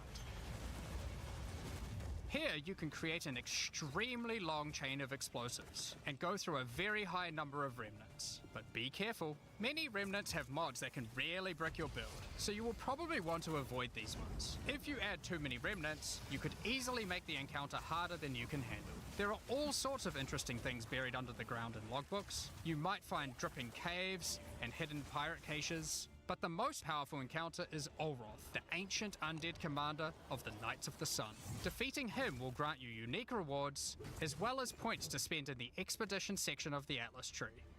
So those are the in-game systems on the Atlas, but we are not done yet. The trials we talked about earlier have much more content when you get to endgame too. Just like the other in-game systems, they also have progression mechanics, unique rewards, and player power that can only be gained from them. As you get higher level coins for the Trial of the Sycamores, you will unlock more floors to explore. You think I'm gonna be the best person at this game? Each floor has its own challenging rooms and a floor boss that you will need to kill. Highly doubt, but I appreciate that, Keisha. There are 4 floors in total, leading to another pinnacle boss at the end of the last floor, which can only be accessed at endgame. The Trial of the Sycamores is where you'll find jewels, which you can socket into your tree. These are like passives that you can craft with your currency items. They can be really powerful as they allow you to stack modifiers that may not be easily accessible on the tree normally. This jewel gives lightning damage and shock chance, for example. There are quite a few jewel sockets on the tree, so it's possible to gain a lot of power here. There are also other types of jewels that don't provide any bonuses themselves, but affect other passives surrounding them. This jewel increases the effect of small nodes and radius by 25%. With careful placement in the tree, you could get a significant amount of power from it. There are also unique jewels available with very interesting effects, but you will have to find those for yourself. Dude, what? In order to push further into the trial and uncover the secrets of the Maraketh, you will want to take advantage of its progression system, relics. Relics are items that can be placed in the relic altar as you start the trial. They give special bonuses that affect the trial, making it easier and increasing its rewards. Of course, you can craft these with your currency items, making them even stronger. If you can complete the entire trial overcoming all 4 floors, the final boss will reward you with one of many unique relics. These relics will be consumed when used on your next run, but can reward you with unique and powerful items. For example, this is the Last Flame. If you use it, you will have only 1 honor for the entire trial, so you will need to do a completely hitless run. Whoa! The Trial of Chaos also extends into the endgame. As you gain inscribed ultimatums of higher and higher levels, the number of chambers that you can go through increases. In true Vaal style, this allows you to take even more risks for even more rewards. At endgame, you can progress through up to 10 chambers with 3 bosses on a single run. Stacking 10 tribulations on top of each other will make this a significant challenge, but it's worth it. The Trial Master will tempt you with items of the Vaal Empire, such as Vaal Orbs. Vaal Orbs are powerful crafting items that corrupt your gear with random mysterious outcomes. Corruption prevents an item from being modified further, so it has to be the last step of your craft. But it's also the most impactful one. For example, if you use one on your body armor, it might add a new powerful enchantment, or it might reroll up to half of its modifiers. Vaal Orbs also have the ability to add a socket, allowing you to bypass the normal restriction of how many sockets an item can have. A body armor could get up to 3 sockets this way, allowing for a significant number of mods. Vaal Orbs can even modify uniques. Adding enchantments or sockets to uniques can make them incredibly powerful, but there is a good chance that you will break them as well. The Trial Master will also occasionally offer you soul cores. Originally formed by Chaos, the Vaal sought to replicate soul cores through human sacrifice rituals and blood magic to power You their screwed up a few armors with that. Soul cores are powerful socketable items. I was just thinking about that. Cannot be obtained from regular runes. By the way, you flatter me, Like all name. in-game content, there Appreciate is, of it. course, a pinnacle boss. The final chamber will drop keys to this mysterious door. Some say this is where the Trial Master himself resides. Perhaps you are willing to take the risk to find out. Had enough yet? Because there is still just one more thing. The most difficult content in Path of Exile 2. While mapping, you might come across this fortress that has emerged from underground, surrounded by an enormous maze riddled with danger. Is the Oh my maze goodness. preventing something from getting in, or something getting out? This fortress is of ancient origin, and its construction has similarities to the towers and tablets that you have been using on your journey through the endgame. It is clear from the entrance that there are 3 keys required to enter. Local factions are vying for access to the fortress in order to seize the power they believe will be inside. Each of the faction's leaders have managed to get their hands on one of the keys, so you will need to defeat them. Each faction is led by an Uber-Act boss. You can see one of them inhabiting the city, but in order to fight him, you will first need to defeat their 2 lieutenants in the adjacent zones. Be careful.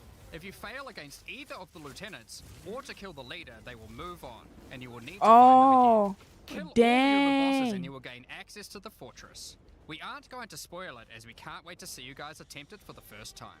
But is there a tree you get points in after killing it? Of course there is. This is Path of Exile. There is always another There's tree. always another So these are the tree. challenges for PoE 2. As you can see, this project is crazy huge. Way Yo. bigger than even we expected when we started. I out. love this But company, how do bro. you gain access? Well, during early access, you'll need a key to get in. To thank our existing PoE supporters who have spent more than $480, we'll be giving you guys a key for the PC version for free. Anyone else who wants one can get one by purchasing one of the new early access supporter packs that have just been released to the store. If you just want early access to PoE 2, then you can get a key in the $30 early access pack. The pack also comes with $30 of points to spend in the MTX store.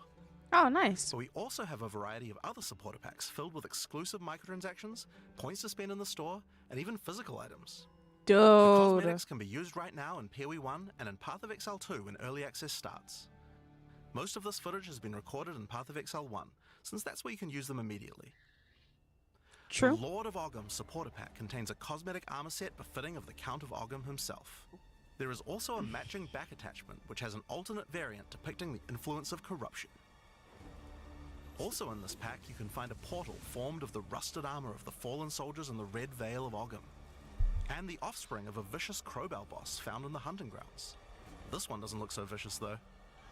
I think I seen one of them bosses. I remember that crowbell On thing. top of that, you'll receive the Iron Count's Zweihander to apply to your one-handed or two-handed swords.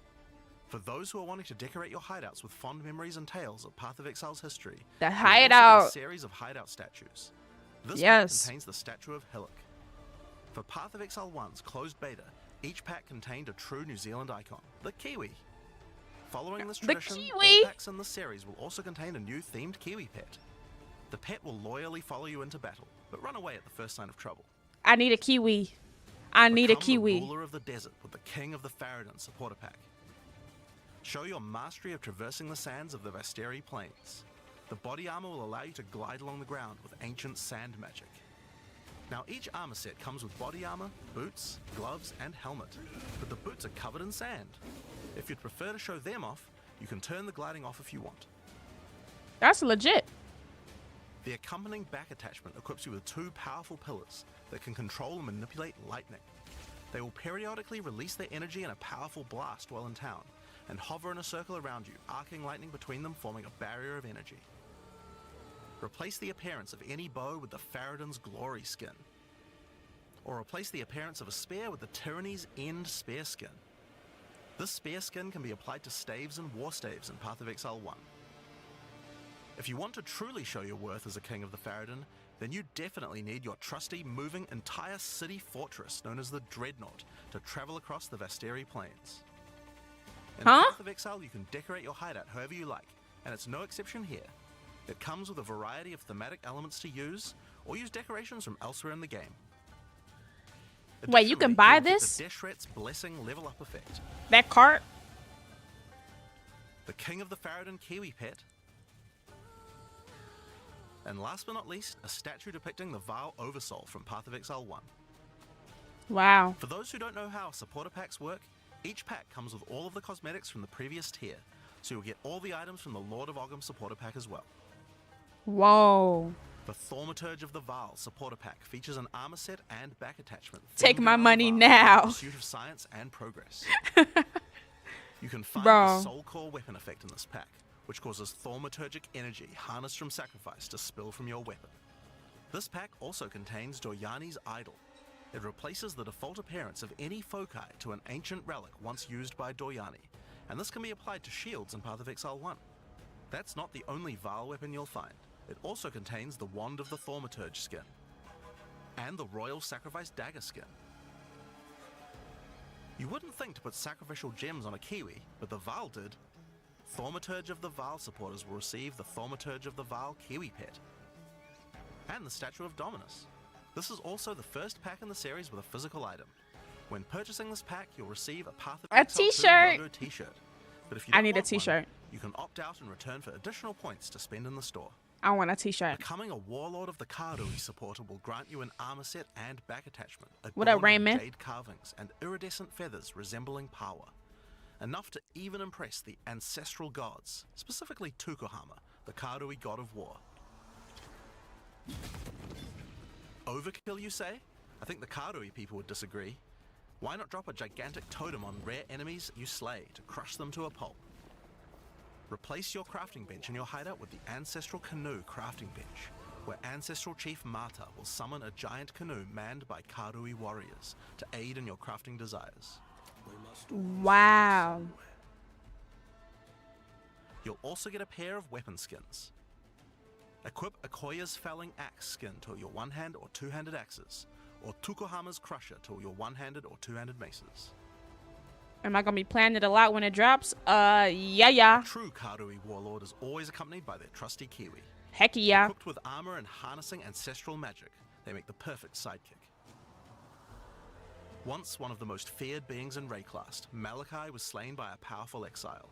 May the statue commemorate the virtue of exiles past, present, and of the future. Of course, it's not all about dressing up in game. A hoodie. You want to look good in real life too. Oh, this one expensive By if becoming you get a Warlord hoodie. of the Karui supporter, you'll also get a Path of Exile 2 hoodie. Our final tier of supporter pack in this series is the Liberator of Rayclast supporter pack. The Liberator of Rayclast armor set and back attachment come made with the finest materials in Rayclast, and shattered glass mosaics suspended in divine power. Set up your base of operations in the Beacon of Salvation hideout. Why restrict yourself to just one island when you can liberate more?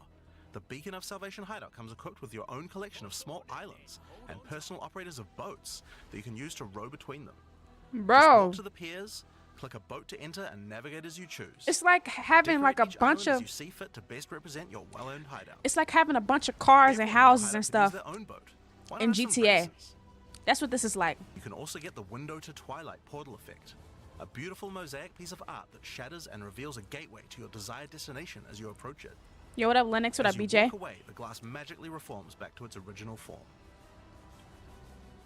Rule in style with the Throne of the Ruler map device. Sure, this map device can create portals to in-game maps, but it also comes with a throne you can sit on to oversee your growing kingdom. Oh my Look down on the goodness. plebeians running your maps. Being the Liberator, though, is not just about sitting on your throne all day. If you do decide to join the fight yourself, you can leave a High Priest in charge as your second in command.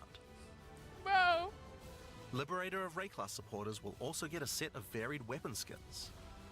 The Light of Divinity Scepter skin, the Deliverance Crossbow skin, the Justice Flail skin, and the Redemption Shield skin. This game need a Once Bible. again, you'll have an accompanying Kiwi, and of course a statue depicting one of the most iconic events in Rayclast's history. Tell me about The it. battle between a powerful exile and Kitava, the Insatiable. Wow. With the help of two deities, Sin and Innocence, the exile was able to defeat him once and for all. This supporter pack also contains the Path of Exile 2 art book. This 215-page full-color art book includes a huge amount of amazing concept art and lore produced during the long and exciting journey of Path of Exile 2's development. And finally, Path of Exile has a tradition of letting the community participate in designing game features. For Path of Exile 2, we'll be adding the Twilight Order Foil Reliquary. By becoming a Liberator of Rayclast supporter, once Path of Exile 2 is released, you will be able to select any unique item you have found and be able to drop it from the Reliquary. Once players have submitted their items, keys to the Reliquary will start dropping, and other players will be able to find foil versions of uniques that you have submitted along with a message for the lucky player. The more players submit the same unique, the more chances there will be for the reliquary to drop them. So choose Oh, wisely. wow. Now, almost all of these items are available to use in PoE 1 right now. There are a few exceptions where the item class clearly doesn't exist, such as crossbows or flails. And there are also a few microtransactions on weapon types that are unavailable in PoE 2 at the start of early access.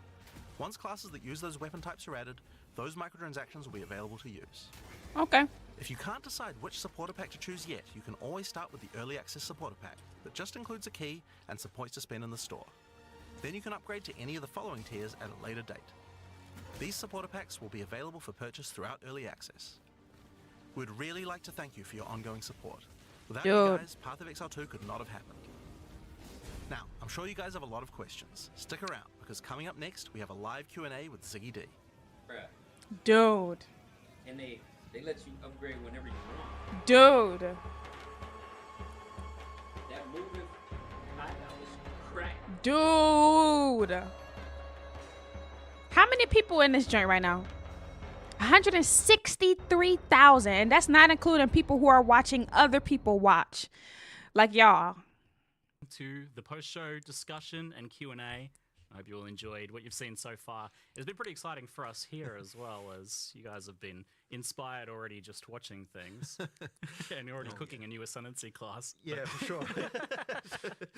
You've got to do design whenever you can. Yeah. Absolutely. There's been a few fun moments here already. But I'm your host, Ziggy D, and I'm joined by Johnny Jonathan and Mark to talk about everything you've seen. Johnny John John. So much. I mean, we were really keen to make sure that when we went into early access that people didn't feel like it was just, limping along and kind of, just like a minimal amount of content. We really wanted to kind of blow people away. So hopefully you people definitely feel like, there did. was enough content. Because it was certainly a mission to get all that stuff in. Yeah, definitely I did. Come here expecting that there would be, maybe a basic mapping placeholder end game and your 3 acts and the half the classes. But you've made a decision here clearly. They not playing. For PoE player community in mind. This game gonna be an easy we have to make 300 sure, hours. look, Path of Exile's Dude. in-game is kind of known for the fact that you can choose between different types of content, and that, some people enjoy one thing, some people enjoy another, and I feel like that's No sort of, life a in. huge part of what makes it good. So if we didn't have that when we entered in-game, then I don't think that would be... What is that wouldn't be a grass? Path of Exile in-game. What is So grass? that's kind of what I we don't have to know. make sure of. So we kind of said, okay, well, what is the minimum number of different in-game things you need to be able to have in order to be able to actually have a viable in-game that you feel like you get different choices, and that's how we ended up with what we have here. I definitely feel like a lot of games nowadays release, and their campaigns intact and real good. You get to the end game and it just falls real flat. Yeah. And it was certainly a very important moment for us when we were like, hold on, that's the wrong thing to do. Let's not make the same mistake as everyone else. Let's pivot.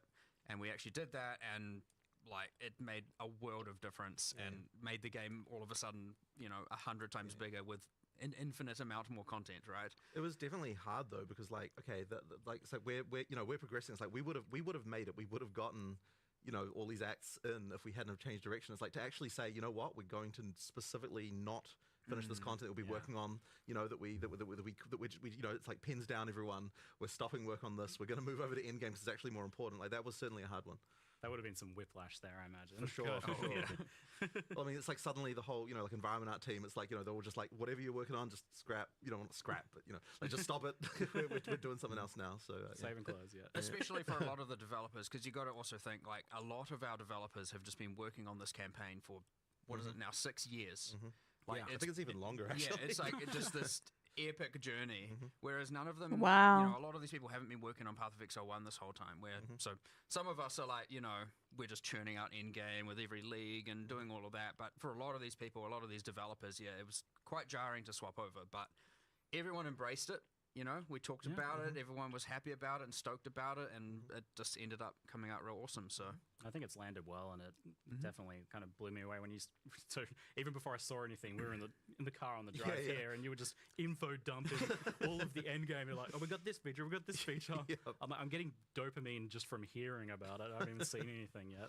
Dude, I can't wait, bro. Do you I'm guys ready. feel like I'm you ready. can I'm compare ready. I'm ready. I'm yourselves a ready. little I'm bit ready. here? Because Path of Exile's kind of set the bar. The original game has set the bar for what is available to endgame in a game like this, and it makes it's not acceptable really to launch with just nothing in terms of endgame now. Absolutely. I mean, I mean, like if you're not competing with yourself, then I don't think you're going to make good progress, right? So that's what you really have to do. Yeah, but cracking that out for beta even. Yep, absolutely. Well, as I said, I just think it would not have landed nearly as well without that. And I think it's important that our existing Path of Exile 1 community feels like they're also served. Like, yeah, sure, we're doing all this stuff for new players, and that's really important, and that'll expand the audience. But, you know, if we launched and all the PoE 1 players are unhappy, that wouldn't be good.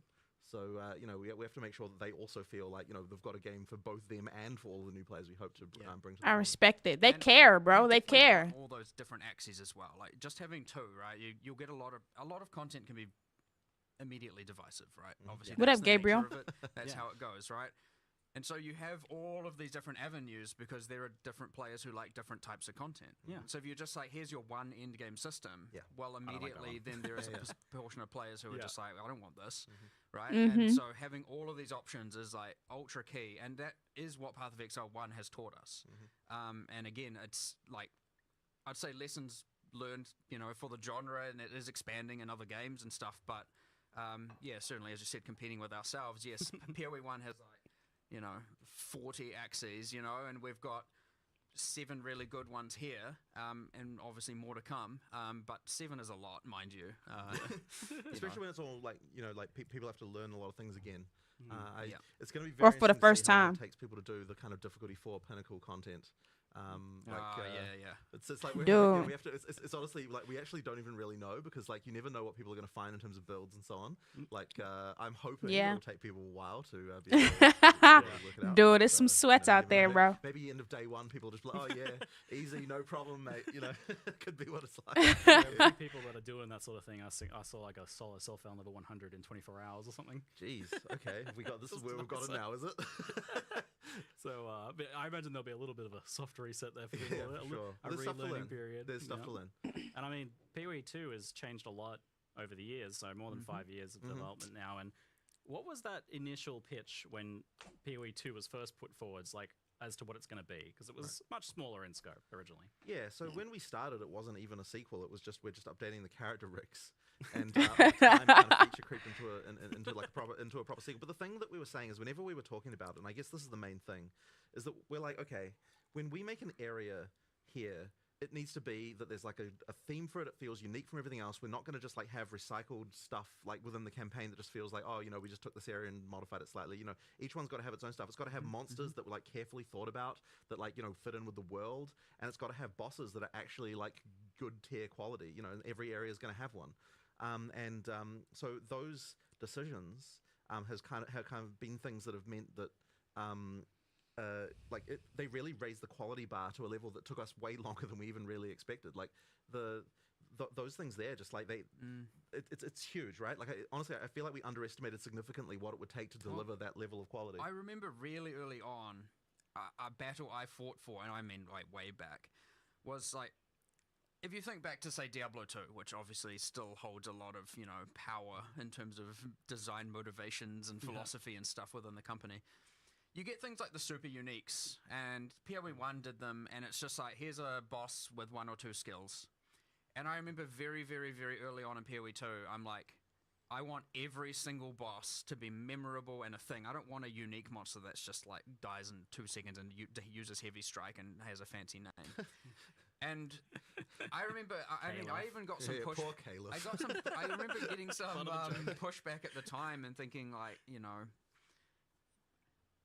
I love the bosses, my favorite part of everything, and so I was just like, man, I don't want this. This what is up, just Zozo? terrible. But of course, that decision, me pushing for that, me wanting that, turned into this megalithic. What have you done? Now we have. What's the 6 50, classes? 100, honestly, probably later, several. Mercenary, more 100 Ranger, in-game, Sorceress, starts to evolve and more Witch, expansion comes out. And Monk, I'm like, Warrior. Maybe just made, you know, 100 times more work for ourselves, but 100% bloody worthwhile, because I'd say those bosses are one of the main, you know, attraction pieces of the game, and anyone who plays it is just like, holy crap, those boss fights are amazing. So like, you know, obviously some are bad and some are good to different people and all that. That's how it all goes. That's part of all the fun. But it is true that me pushing for that thing literally created thousands and thousands and thousands of hours of work. Now, worthwhile work, but it is again that exact thing of like this. Dude, I don't know what I'm running, bro. Cause I gotta think about. Quality bar to what we thought was good. It certainly went from I gotta think about the ascendancies too, right? What I want to be in game, not just early game. And I don't really like the necromancer ascendancies that much. It's really hard to remember everything. It's a lot of information. I'm gonna have to watch this again. I didn't really like the necromancer ascendancy. I don't want to be a warrior. I'm surprised druid isn't in here. They showed a lot of druid, but sorcerer looks good. Sorceress, elemental, like design, just looks so good. Merc is obviously cracked, obviously. And the monk looks sick. I don't want to be ranger. Don't want to be warrior. I think it's just ironic that was actually the first boss. I'm missing one. Before everything, the first monster, because back in when we used to just make random monsters and the necro, I'm just not sure about. The fire necro is cool, but I don't know if I want to go into a class where it steals like my life and stuff for me. Like this game is gonna be hard. I don't know. I just don't know. Yeah, that time sorceress. Oh my goodness, that time sorceress, dude.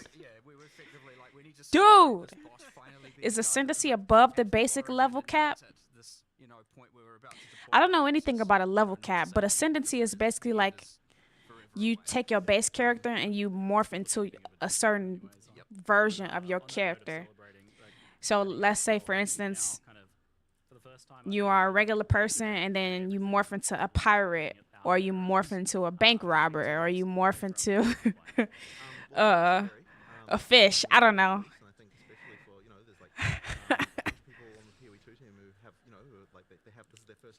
If you set it up right, you can turn negative into a positive. I'm just afraid, bro. I'm just afraid, okay? I don't know if I can take big sacrifices and risks like that. I've never played PoE, and Diablo, I don't think Diablo touches this game at all. And even in Diablo, I didn't even reach nothing close to end game. So I'm really just afraid. I'm a punk. I'm a wuss. There's even things like the passive tree where it's like, I feel like we underestimated what it would take to get something like that to an actual releasable state. Like that was a huge amount of work, just like absolutely colossal to get it to get that kind of stuff in shape. Like it's just been crazy. I am scared, Ning. I have a squad. I know. But that ascendancy is so low, so I gotta be able to hold up my own. I gotta be able to hold my own. We had a live event in LA recently. People. We got to the time limit and everyone's like, "Oh man, we don't want to stop." So like, I'm really. That makes sense, Muffin Man. It makes sense. I just, after seeing PoE 2, I just see Diablo as so less than. I couldn't even have fun in there no more. Very experimental now, playing almost what I'm going to be playing. Well, I heard you still managed. And PoE 1 is kind of like yeah, we have to just go with that one. not as good as PoE 2, if you ask me. One boss up an elevator with knockback. It was good. Intended mechanic. I thought it was pretty funny. He was in his like big wolf form and kind of trapped in there, so just barking at me through the. I don't know, dude. I don't know what I'm gonna pick. I was banking on Huntress being in that early access. I just had a little bit of a rest for a day. But Monk looks sick. Sorceress looks sick. Them two. It's been a lot. Them two. To the end game focus and got so much. Them two. Now to play around with in the beta, and it seems like originally. Mercenary is obviously cracked, but I don't think I'm gonna go mercenary. Not my first one. It seems like you guys want us playing. I think it's between sorceress and monk. For me. There's enough stuff there. I think it will take people a long time to get through. Yep. And I mean, obviously, it's also going to be the first time people are playing. Yo, monk, shut up, boy. You was gonna do mercenary anyway, so you've been switching. You've been switching anyway. I mean, we've always wanted it to be that Path of Exile 2 leagues, are going to be, like how PoE1 leagues are, where you play them and you play them for like, a reasonable amount of time. Yeah. And then, sure, you get done with them eventually, and then you've got the next content that comes out. So, in order to be able to realize that, you have to have enough of a base. All right, Neon. I'll catch you later, man. Appreciate you. Thanks for stopping in. Hope to see you again. I want to ask a few questions. For months, bro.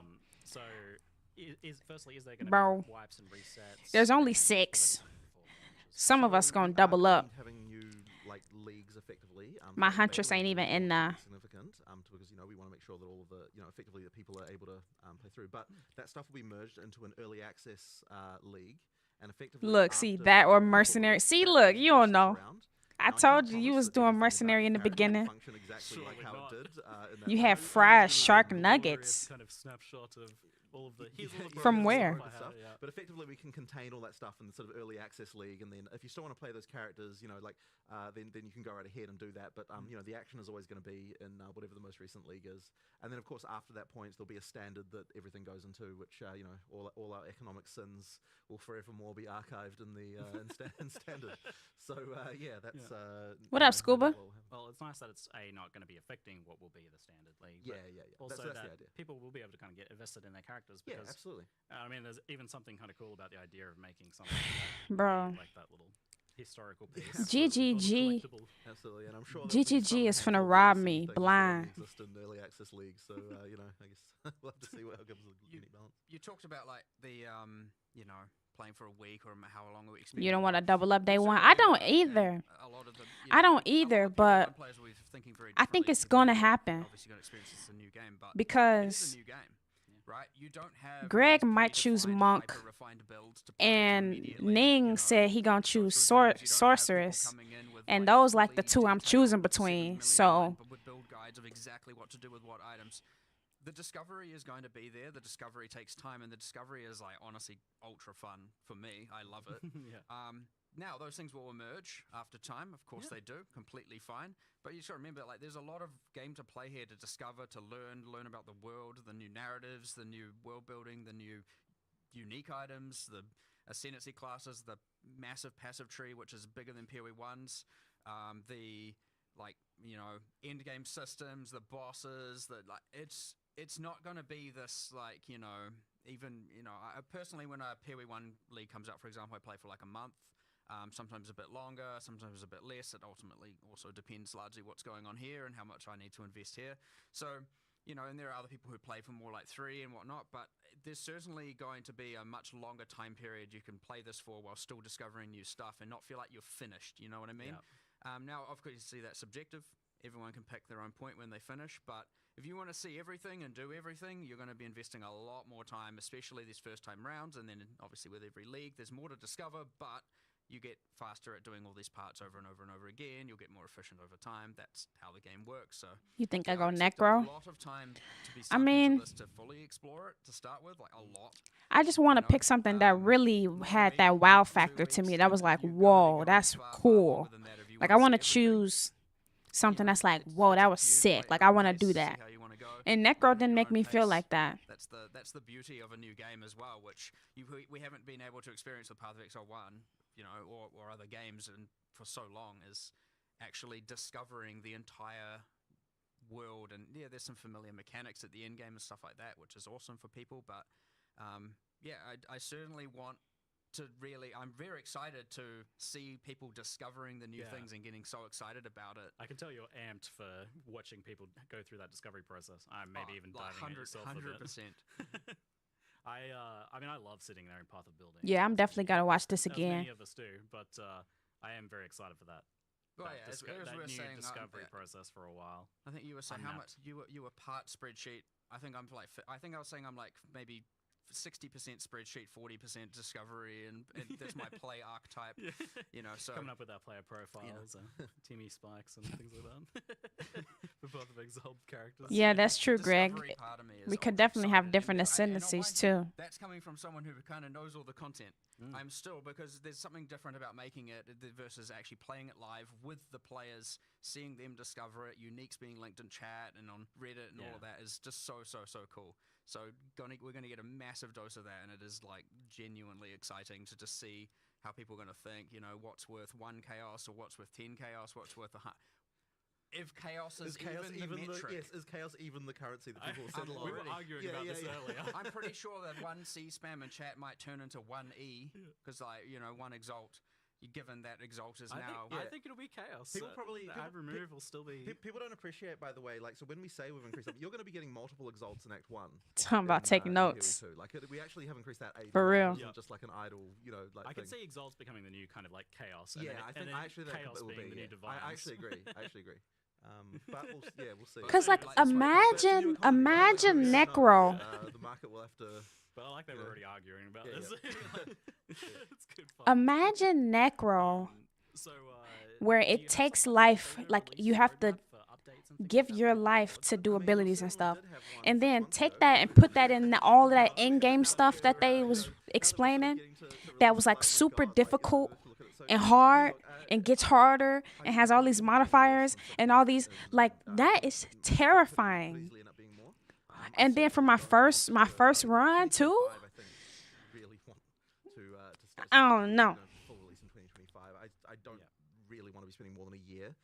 That would be pretty crazy. But I mean, honestly, like, we have to get all the content finished and all that sort of stuff. You know, we always feel like we underestimate these things, and of course, we have to learn what we need to learn. We have to get the game to the point when it is really fun. You know, we have to make sure that, like, all of the things, like, you know, we've got the difficulty right for all the players, we've got the economy right, like all this stuff. I mean, there's a lot of things that we're gonna have to sort out. And so I kind of have a feeling that the first few weeks at least are gonna just be a scramble of, like, you know, oh crap, someone like worked this crazy thing out and we found this thing, and, like, you know, that's always scary. You know, because it's just when we add content to PoE1, it's like at least the kind of base of stuff that we have is kind of, you know, well tested and people know kind of what's going on with it. But here it's like just complete new world, and we're the kind of game that has a lot. I can't wait to get that hideout, bro. Stuff that we wouldn't anticipate. It's gonna be like Sims when you making your house for like hours.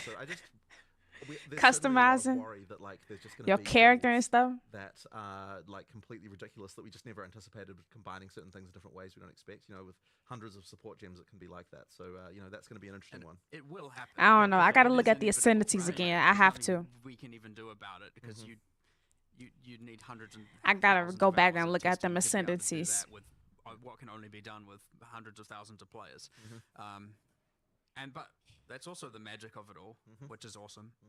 That's why I was asking you, like, are you literally really doing 12 classes and 36 ascendancies, like, actually? Yeah, that's absolutely, we have. And then they only put in 2 ascendancies. There's really 3 per class. So imagine that third one that we don't even know about yet. The studio that produces a passive skill tree like we do clearly has a bit of a glutton for punishment with regard to just like mixing. You totally could have done 6 and then, like, I don't know, added more later in an expansion or something. Just make 2 characters, but I can't play on both of them at the same time. You know, I mean, like, as you go through, one is gonna have more time put in. Expansion content coming up pretty frequently. Just because, you know, we have all this stuff that we kind of, you know. Especially if I'm playing with a group, I'm gonna make everybody. There's stuff to come. I mean, look, I'm pretty sure, like, I really. Everybody have to come back and play again for my other character. Nah, I don't think that's gonna work. Get that out there as soon as we can. You know, the Huntress we've talked a bunch about as well. There's like those kinds of things. I think we'll be able to move towards those pretty quick. But you know, there's obviously more to do. That last one's gonna be busted. I know, right? Like things is we've always been first character, first love. Heck yeah. What will happen is I know, right? Leave space for is reacting to what the players want. And so if you plan everything for so long, you're going to have very, very, very slow reaction times to fixing, you know, or adding certain content where they you know, maybe that issue. Dude, I'm kind of needs more of this, or this I'm kind of worried or something. So if you're about the servers servers delivering on what they want solved, like a year down the line or even longer, and where we like to remain very, very dynamic and, like, you know, you want to be able to fix that stuff. Like, oh, well, this is the main problem. Like, sure, obviously you need more than a week sometimes, most of the time, but we want it generally to be that the next releases, expansions, updates, whatever, can alleviate as many of those problems as possible. So, yeah, you try not to get too strict with the planning has generally been our philosophy, because especially when it comes to actually having the live service product out, because that is very, very important. Otherwise, you're never going to seem like you're doing what people them want. Servers, dude, because it's 160K. It went down. Some people don't want to hear the Q&A, but it was 160K in the stream. It's also you know, Like- key to shaping the game in the future. Like, So- And when I think of a game like Destiny I think with the final one of the shape most important launch things- I think it's going to be really good for the development team. to being get like back the into servers being live chopped, this game has mindset got to and, like, be get it back chopped into the servers. idea It's of, like, got to everything be. we make is shipping. People are soon, seeing you know, this. like get back into this. You know, people are seeing. You know, like actually getting back into that and like and like being able to Not sort of like see worried, directly, like stressed out okay, we worry, make but something, it just goes in the thinking game, about people like, don't like you know, that it kind of being a stuff, and possibility. That really like that has been our studio. You just for, put in to like, take most of its vacation the lifetime. week Obviously, we after had before launch. we won, it wasn't, but after that point, I mean, we are a company. Like, Yo, that likes to we think that locked can do in, live bro. service better than anyone else. Like that is our goal. How many And people can you so, play with on this like, game getting back again? Is into it that again, 6? you know, for everyone in the studio, so that everyone's working on things that are going to be releasing within, you know, certainly in less time than than 3 months away. Is going to think be really good for us again. I look forward to just being able to do that. These long term, like really long term things, like that span over years. It's like you go so long without proper feedback, like stuff kind of gets made, and then like it's not really in a real game, and so it doesn't get probably tested lose properly. perspective, And you absolutely lose perspective on this stuff. So I think that that's just going to be a really great to get back to that again. I honestly, as you said, it is early access. It is a beta period, and I'd say, you know, personally speaking, the thing that, and we mentioned it briefly about the character balance and the builds that are broken and all that, that's obviously pretty useful to me, right? Yep. Plus, we have other systems in there, like, you know, the checkpointing system, right? You have to kill the boss in one life. You're already know, trying to these are find out things where we to send the haven't money. mass-tested, You and funny, obviously bro. Other games have, and they work, and that's awesome. Ning, you buying some cosmetics or There are you other doing the things base like, 30? You know, the end game system is a little bit less forgiving in that if you die, you fail the map, right? These things are things that we obviously need to test and iterate on in the future by adjusting the difficulty and stuff like that. And you, especially as you get towards this point of, you know, the end game, like, okay, Act 1 has been tested like crazy. Yep. Right? And you get less and less testing as it goes on because you get less people, you know, they've just been around for less time. And so, yeah, it's going to be a huge amount of iteration and feedback and from the players and us just, you know, reevaluating all the stuff. And the thing is, we're always dynamic about that stuff. Like, we'll just change things if it's wrong. I can't we'll have you saying redesign it out we'll come up loud, with but a you'll new have. way.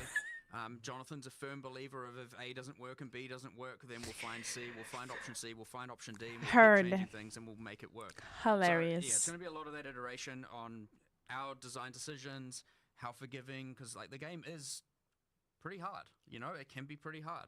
And so when you're on that fine line of like, you know, if things are difficult, you know, it's not too easy to know if you've tilted one way or the other. So, you know, finding what everyone agrees should be the common corrected difficulty is something that I will obviously be paying very, very, very close attention to. It's a pretty hard thing to nail down when you are making the game. And so we've seen that a lot where you folks have been pretty willing to change and then rechange and rechange again some of the core features like flasks and the waypointing system and portals, and you're keeping that kind of mindset going into the beta then. Of course. I mean, look, we're always willing to change stuff. Like that flask thing. He Like, the just most recent memorized change to that all was, the like, questions, the like he just recent- throwing them off the dome. have we even had like a closed beta of that yet? Was that no? I think we haven't. Yeah, but I mean, I think it's way better than it was. Like it's the things have improved a lot. And honestly, like that's one of those things we've been wanting to do, something to sort out flasks for ages. Yep. And it really came about because when actually looking at what new players were having trouble with when they were playing, Flask Piano was actually like, even from the very beginning of the game, actually ended up being one of those things that like people just had trouble with, just like just the manual dexterity required to like hit all your different flask keys, and then you have to know when one of your flasks run out so you can move to the next one, and like various things like that. Like all that stuff actually was like just a weirdly large amount of mechanical complexity right from the very beginning. Yeah. And then even at end game, I don't think it was really that satisfying either, because you ended up with like, you know, just like having to press all these buttons all the time, and obviously it's all utility flasks that people are using at end game. And then we kind of tried to band-aid this in PoE 1 with the you know, some of the flask automation stuff that was added there, but there was still this idea that that you're still more powerful if you don't automate. So therefore, you know, like it's like, you know, it's like there's that trade-off there. So you're just more powerful if you get mage blood. Really, sure. I guess. Sure. And then it's all automated, and you're very powerful. Yeah, sure, all right. But you know, so the point is effectively that the charm stuff that we're doing effectively means that you no longer, the game is making that decision of like, you know, that stuff will be automated. You no longer have to do that like crazy flask piano to get the best, you know, the best out of your character. And I think that is definitely a step in the right direction. And the other thing as well is it actually makes the crafting A new more meaningful, I phone think, for on what? Flasks, because when you've got like 5 slots, then like the individual mods and the individual stuff like seems to tend to not matter as much. I mean, obviously, you know, people want instant recovery and things like that, but you know, like but like now it's like the actual, it's much more meaningful. Like on your life flask, the choice between do I want instant or do I want way more like life, like that kind of stuff actually can be a lot more meaningful once you've only got one. So yeah, I think it is a lot better. 1, 2, 3, 4, 5, 6 for each flags. we'll- Yeah, we'll- that we'll don't jump sound back fun before at all. since I we're hate on having to topic. hit them You have, numbers. I hate it.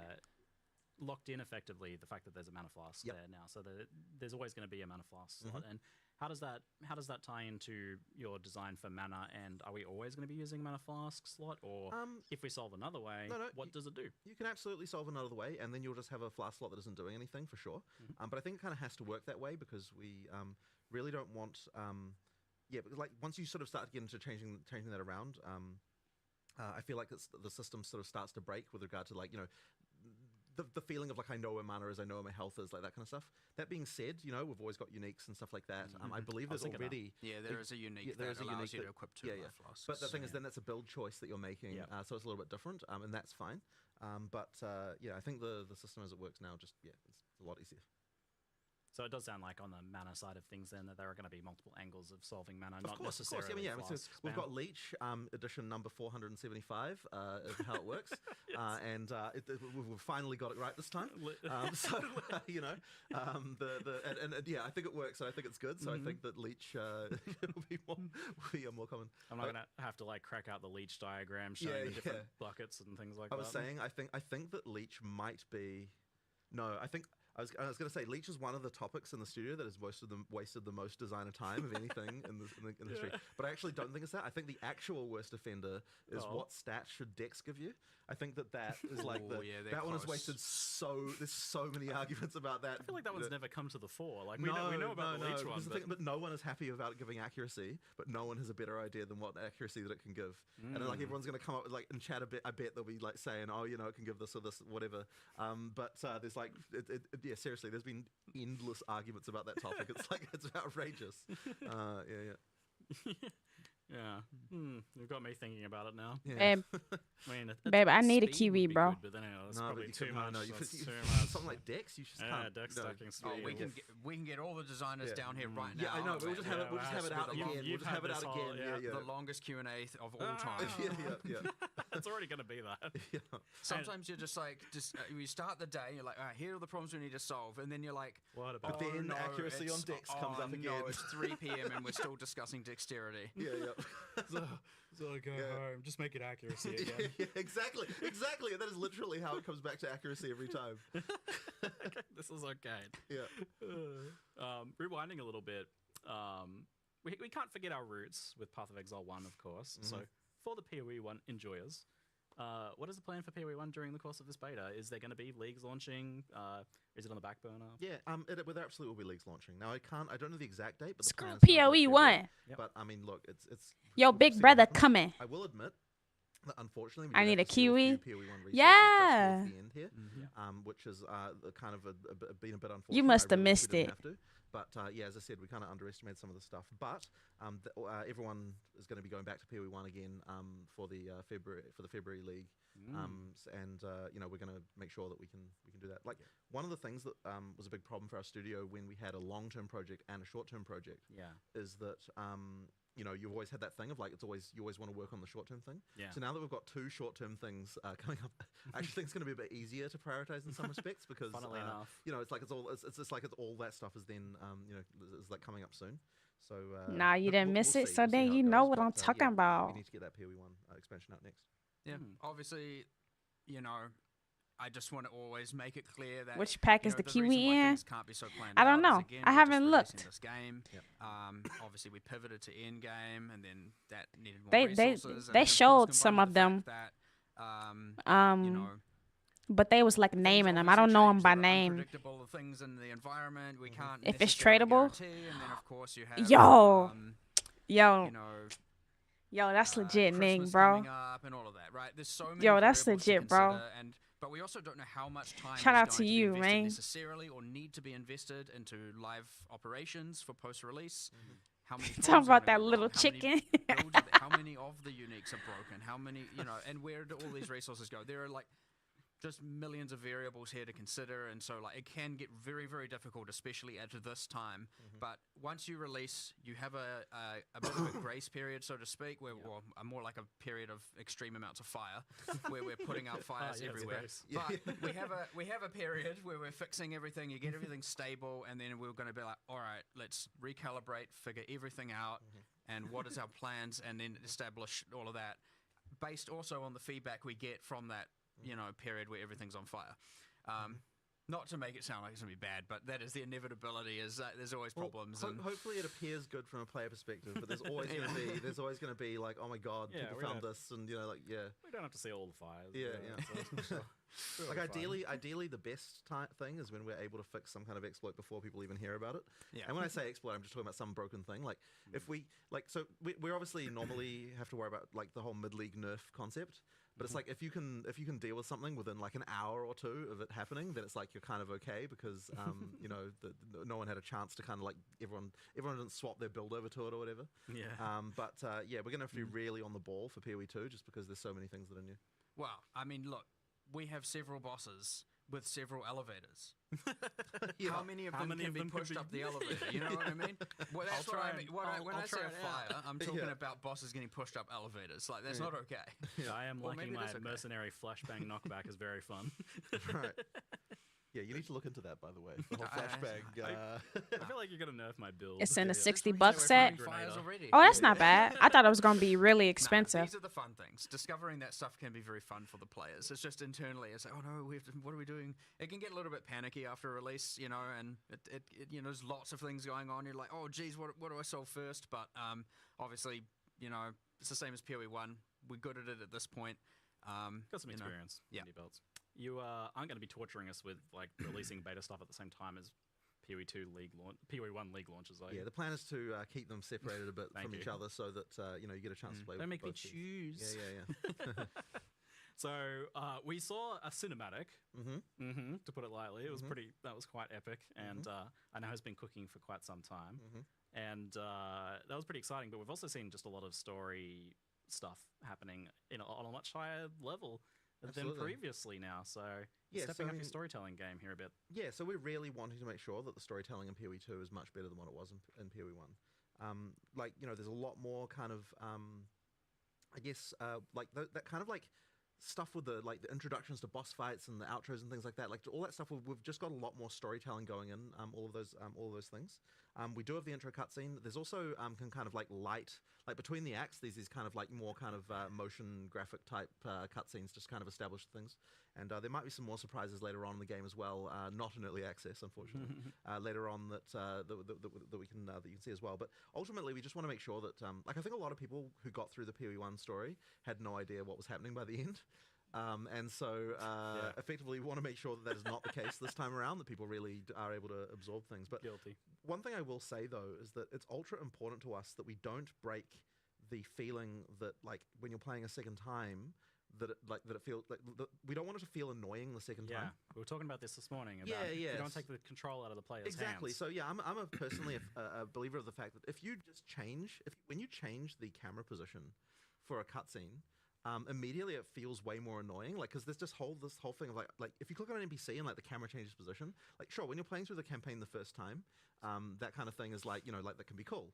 But then if you're like you're playing through the second, third, fourth, fifth time, you want to just be able to go to the NPC and go click and just get past, and without it feeling like you've had to sort of worry about anything.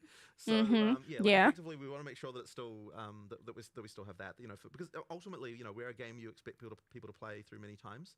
So ideally, we can kind of deliver both the situation where the first time you play through it, it feels like an amazing story that you're getting, that you're taking seriously, that you're understanding, that there's like all those sort of touch points and 60 and up, things just all through. While also maintaining the fact that if you know what you're doing, it's like you don't have to go talk to some quest giver just to get a quest. Like you could just go do the thing, without having to talk to someone about it first.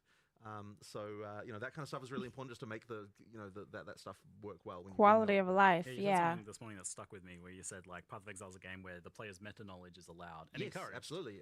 So you're allowed to cheat the quests. Effectively, because you know what to do. there's what the character knows and there's what the player knows, and in our game, what the player knows needs to be sufficient as far as like being able to progress the storyline. If you don't want to have it so you just talk to an NPC just to find out something you already knew as a player. If you know you kill this boss, you get the next area's waypoint, so you just like kill it, log out, log in, waypoint, right? I love doing that. Meta knowledge. Sure. Yeah. So you explained to me the other day the kind of the context for the beast and how that leads into the cutscene in the beginning of PoE 2 from PoE 1, and that I think helped put it in a lot more perspective for me and made me appreciate and understand what's going on with the story. So effectively, what you're seeing in the opening cutscene is effectively the a new seed of a beast that is going to be is growing. Now in PoE 1, the beast was killed. And then what happened in response to that is a bunch of all of the gods in the world were able to, effectively rise again. And you killed a bunch of them, but there are more, in the world. And effectively, we don't want to spoil too much about the storyline overall, but effectively, obviously someone here, the Count is wanting to harness the power of the beast once again. And then we have the mysterious figure there who is saying, no, don't do this. This always turns out badly. There was a comment in chat that I loved that was like, "Stop opening Eldritch boxes." Yeah, exactly. Why do people keep doing this? Yeah. But I would. If someone handed you a mysterious orb, wouldn't you press the button? I mean, there's a puzzle box. Exactly. Yeah. Yes. I mean, I'm going to try, but who knows how many hours it's going to take me. Indeed. So we had a fun moment earlier where you were watching it and you were like, "Oh, we really need to rename that passive because he's a Karui and it's a wolf. It's called a wolf. Great Wolf's Howl. And the Great Wolf obviously being so you went out there. Ismite history. You started telling him. I stomped out of the room and I was like, "We need to rename that notable. He's Karui." And then I was kindly reminded that actually he was an orphan who orphan and was adopted by a Ismite and raised and so yes, there is a mixture of Karui and Ismite. You sent me the link. And I was like, bet. You were wrong. Fair enough. I walked back in here all sad and whatever. My bad. It's fine. The name is good. He looked so chastised when he came back in. But that just like points to the fact that I feel like you're doing a lot more with the characters here. For sure. You even mentioned that the ascendancy stuff is going to have an impact story-wise. So, that's wild. We just think a lot about this kind of stuff. So the acolyte of, I always get this name wrong. The acolyte of is it Chalula? Chayula. I always say this wrong. The acolyte of Chayula, for example. So that we have this sort of storyline with the origins of the monks, where there's like an order of monks who worship a thing they call the Dreamer, and the Dreamer is actually Chayula. So, they don't know this. So they're effectively worshipping a breach demon. So, the acolyte of Chayula is effectively you embracing the fact that I'm worshipping a breach demon. I'm just going to go all the way. I'm in too deep now. Yeah, exactly. we're just gonna do it. So, there's a lot of thinking like that goes into these things. Like, what is the history of these people? Like, because I think a lot of that stuff inspires interesting mechanics as well. So, for example, on that one, you've got that into the breach skill, which kind of means you're always in a breach all the time. You can see the things going on. Like that stuff is. I think that just there's a lot of cool inspiration there. So coming up with that storyline stuff for that stuff, there's a couple other little things that I think is cool as well, and hopefully people will notice and pay attention to. So there's one of the bosses that was shown as uses a lot of time or chronomancy, and interestingly, if you are a sorceress and you ascend to chronomancer and you then go to fight that boss, if you, for example, try to use time freeze, the boss is like, that doesn't work on me, and has a dialogue line. And if you cast temporal chains on them, he's like, just puts it back on you, and it's like, and so there's interesting things like that, and it doesn't like change things on a grand scale, right? It doesn't make a certain class not viable or anything like that, but there's just interesting little quirks and quips everywhere. Different bosses have different intro lines depending on what class you're playing.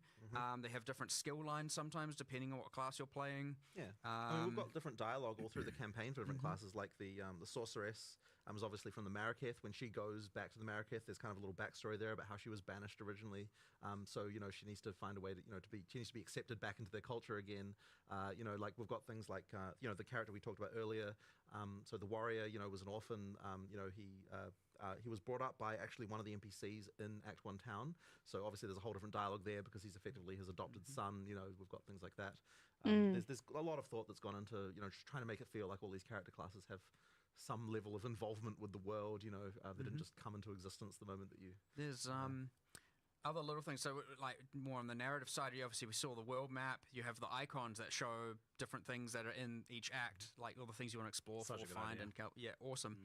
But each of them also has a little bit of text on them as well. And like, for example, They got such cool ideas. They do. In one of the first areas in the The game, details that's just matter, like a man. camp of Iron Count guards. The details And, matter. You know, we showed it in a trailer when the Ranger class trailer we did. You know, whenever it was, you saw the Ranger kill some of them because they were trying to like hurt a child. You know, and the child was just trying to get some food. And the Ranger just like snipes them with arrows and kills them ruthlessly. And so you read this thing and you're like, you know, you hear whispers of an Iron Count, you know, scouting party that was slain by a rogue archer or something like that. So you get these little things where we're like connecting a lot of little dots, and even that you absorb a little bit of interesting little information. You've got other things, for example, when you enter an area, it not only says the name at the top now, it has almost a subtitle text that's giving you a little bit of history. And these little things like somehow make Yo, Eric, appreciate that super chat, man. Thank you. And when you approach What's good? certain landmark rooms and you walk into them, you'll get a banner at the top as well, which says what it is and gives again a little bit of a thing. And all these little micro narrative delivery mechanisms like make you feel way more immersed in the world and way more aware of what's immersion. going on and way more connected to your character, way more connected to the bosses, to the NPCs. There's a lot we're doing now that we certainly never did before. We didn't even think of before. But yeah, it's I like that awesome. a lot because, like, as an action RPG gamer, I don't really care too much about plot, but I do want a really cool world to be blowing monsters up in. Basically, that's like, I want the characters to be cool, I want the baddies to be cool, and I want, like, the things happening around me that, like, build out a bit of that story without me having to stop killing stuff. Yeah. And it sounds like there's more of that going on as well, which is great. There's tons. The baddies being cool. I mean, that's I'm how we watching you almost cook. designed an ascendancy class in here just before when we were watching that trailer earlier. Yes. So what you were saying a shadow. You came up with a shadow ascendancy. Yeah. Internally we had some developers watching the trailer yesterday, getting excited about it, and then I was like, I want to play that. I want to play that character. I want to be that character. Yeah. That's awesome. That like kind of Val Thaumaturge type character, and so like all of a sudden it's like we should make that a class, and then we had another guy like suggest it should be a shadow, and so now I'm like, oh yeah, we're definitely we have to do a Val Thaumaturge like shadow ascendancy, like that's gonna be cool. And you can do awesome things now. Even I know it's hard to see because you hide it under all the armor, but you can do things like, you know, with our character classes, just due to the upgrades and models, where all of a sudden now the character can have tattoos added to them and stuff like that is completely feasible in the future. And like, I want to do a lot more of that stuff. Like for the, there's little things like for the Warbringer, I think was the class name on the warrior. When you take that ancestral totem node, all your totems now have like an extra blue glow to them, kind of like they're enhanced by this ancestral magic. And what we also want to do is add tattoos as well that like glow blue when you're using certain skills and all that. So heaps of little things that again connect all the culture and all that stuff together and make you feel like, you know, it's believable as opposed to, and this is a character as opposed to this is just a mechanic, and you know. Makes picking an ascendancy more epic. I know that there was a part in the trailer that was like not fully finished where you ascend and it doesn't really do anything, but I know you want it to be like a cool moment where some power goes into you. Absolutely. We just hadn't finished the VFX yet. Even the another one, the Blood Mage, when you like, you know, play the Blood Mage, and now you get an additive surge on your character whenever you cast spells. You're getting like almost blood bending kind of vibe going on, and like drawing it from their veins and sending out a fireball. It's cool. Yeah, it's real cool. Yeah, you can have like the tattoos get tattooed on them as they ascend and things like that. I mean, that just makes taking an ascendancy way more cool. Which is it's already, I think, I almost feel like ascendancy is more important than the classes for players. Kind of like feeling the vibe of what they want to do with their character. Like for sure, chaos. I don't even know what that open. means, You can dude. play whatever skills, whatever weapon. Sure, you're on a passive tree at a start point, but you know, by high level, You kind of go wherever you want to go. Using jewels, especially getting off-class stuff, you can kind of be whatever you want with the base class. Yeah. So eventually, the ascendancy is what becomes more of that important identifying feature, because that's what you have actually chosen that makes you distinct. That another different class wouldn't be able to actually have. So yeah. So you want to make that super cool. Lightning and fire. And on that note, I know I was definitely confused. I know people were definitely confused and a little worried about ascendancy and what's happening with that. And people were like watching the Sekima trial and being like, oh, what if I don't like this? Oh, is this another lab again? But I want you to like lay it out as like simply as possible. Like how do you ascend? Yeah, so effectively, in the full game, there's going to be 3 ascendancy trials. For early access, there's 2.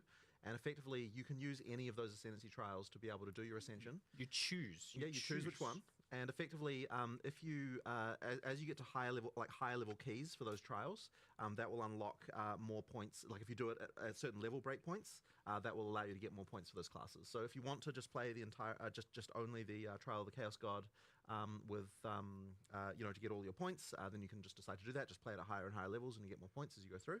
If you want to do a mix, that's fine too.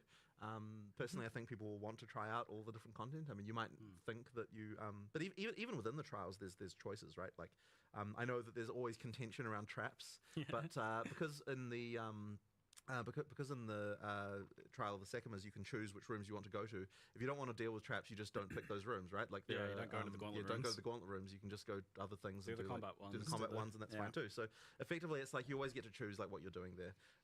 Like it's funny because like I know traps are so contentious, but also there are other people who just enjoy that stuff. So we want to have something for all those people too. There's these like Path of Exile, divisive content, but lots of choice, and you can choose what to do and what not to do, and then we're embracing that here now, and that is. I mean, just you're clearly leaning into that now. You have well, I mean, such a competitive advantage in that you have so much content, and even with PoE2, that's still going to be the case. So you can lean into that, like making content that is spicier but divisive for sure. And now you're like separating trees and having these things be a little able to be focused on a lot more. And you're doing that with the trial, with the ascendancies. So and you can kind of do all of them and drip feed yourself smaller progression if you want. And there's also stuff that you're going to be getting from those, like specific rewards and everything that might incentivize you to do that. But of course, on the other hand, if you don't want to do that content, we have full open trade, right? You can just trade for the rewards. Have somebody else grind it out for you, bro. For example, like jewels drop throughout the world. But if you want to get more jewels, you go and run Sanctum. Now, if you want to get the Radius jewels, it's Sanctum. I can't. Trial of the Sekima. So just for anyone who isn't a Path of Exile 1 player, this is effectively a sequel to Sanctum League that we did in Path of Exile 1. So it's mechanically very similar, but it's obviously a Maraketh, like a Maraketh trial now, and we've changed a lot of things about it have changed, and like the content is new, but it is effectively the same overall mechanic, in terms of that sort of roguelike mechanic that we have. And it's the same with the other one. You have Ultimatum and PoE1 being the theme, and of course now it's redesigned and it's evolved into Trial of Chaos. So a lot of people in chat would have been spamming Ultimatum, and for those who haven't played would probably be like, what? I don't understand. Effectively the Trial of the Chaos of Chaos is a sequel to Ultimatum. Which is and we just have to get used to the new names, which is very hard. But anyway, the point being, like, of course, and Varlorbs drop in the world as well, and if you want a larger dose of Varlorbs, and you don't want to trade, feel free to run some ultimatums. Thing is, because they're all item generated keys as well, it's not like you have to do it right then and there. You can trade the keys away. At any point, you can also buy more keys if you want to farm more of that thing. And if you just want to do it later, just stockpile a bunch of them, run them all at your leisure. You know what I mean? It's like you have the freedom. They are itemized, tradable, as a lot in Path of Exile tradition. But as is everything, right? We do the only thing you can't trade is gold. So we're like the exact opposite of most games, where it's like the gold is freely tradable and the items get locked. We're like the gold is the only thing you can't trade, and every other item is free and open. And that's because you've made gold be this like way to be like you're playing the game, so you have access to this, and absolutely, so you don't want to trade that away. Effectively, So, how on the ascendancies and the trials, how hard do you foresee getting your ascendancy to be while leveling? Do you expect people to fail out and attempt these things multiple times, and what does that look like if you do? Well, I failed the first time I did this. Did the trial. It is important to know that first itemized key is a quest key, and we have special rules around it that if you do fail, you can just repeat it, right? Yeah, you changed that recently because Yes, I did. that was something that I didn't actually realize you'd changed. I guess it was a little bit too harsh to require to get another one. Yeah, you weren't the only one failing it. But yeah, so pretty much you get to reattempt it, and you know, for something like Ultimatum, you know, just to immediately start thinking of exploits. It's like, I can just do 3 of the waves, then intentionally fail, and then repeat them. Well, we've thought of that. Don't worry, you can't. But yeah, the first ones are repeatable. You're not going to be like, you know, oh, what the heck? Now I have to just play to the whims of random generation to ascend like that. Right. Yeah, so it is pretty hard though. Like it'll take. I definitely don't think you'll do it on your first attempt. But, I did. Not to brag. Not to brag. I did. I did pass on. I was clenched though. Yeah. Okay. Yeah, especially in that boss fight. I was watching. I was watching him do the boss You fight. came by right as I was doing the boss but fight. you had some like kind of powerful boons there, to be perfectly honest. So. I got 60% move speed. But Yeah, that was were part like- of my strategic choice. I was watching you from. I'm like, how is he so fast? This isn't the PoE2 slide. I was like, what was dodge rolls going across half the arena? This Like, game's supposed to be slow. Yeah, it was good. It was good fun. I quite liked it. I like mostly like Sanctum. I don't want to do it all the time, but I did quite like the Trial of Sycamore. But knowing that there's other choices, so I can do Ultimatum instead or something like that is fun. 100%. So you got these like 2 roguelike dungeons that are going into the beta that launch, but they're done very differently. One's got the honor system, which is like a separate health, but it's based on and scaled by your health, which I noted as quite And your defenses interesting. now. It can be And your fully defenses. mitigated and Yeah, everything. so fully scaled by your character. You go in a tanky character, you'll be tanky in the dungeon, which is really cool. So And then with you've solved Ultimatum, that. and just because people will ask, in Ultimatum there aren't any traps. Yes. So that's the no thing traps that in Ultimatum yeah. and no honor system in Ultimatum. If Correct. you just want more of a pure Yeah, combat correct. You can do experience, Ultimatum, then that's your choice. And then there's going to be a third one as well, which They will eventually. is a secret for now. So but- once Act 4 goes in, then we'll have a third trial. So you know, people sort of broadly know that the Kuruia in Act 4. Oh, So boy. it's a question of how would the Kuruia ascend is the question there. Yes, and if there's any other things that have been called trials associated with way. the crew at some point in the past, and how likely that is to be related. I'm just thinking now, we're just thinking of that Val Thaumaturge class with 4, and I'm already thinking like, oh, it'd be so cool if you ascend in Ultimatum. We want the Trial Master to say different lines to you because you're like choosing the way of the Val. I can't stop thinking about all this stuff. I did hear a few of his lines in some of the gameplay Jonathan was showing me. It was quite good. I love that he's back, the Trial Master. Yeah, he's cool. Good. A little salty sometimes that you're taking this power, it seems. So we have the unique rewards from each of them. We got like the like you said, the jewels are global, but there are unique jewels, and then there are unique socketables from the other one. Yep. And is there something planned to be unique from the final third trial that will be added later? Of course. Yes, there is already. Secret. I know what I'm not going to say. Don't worry. Okay. Keep some secrets. Find them. Yeah. Again, I value the discovery, right? I'm certainly if I accidentally say it, it is certainly by mistake. But yes, don't. And that Val orbs from the Ultimatum in particular they seem like they're a lot more important, a lot more powerful.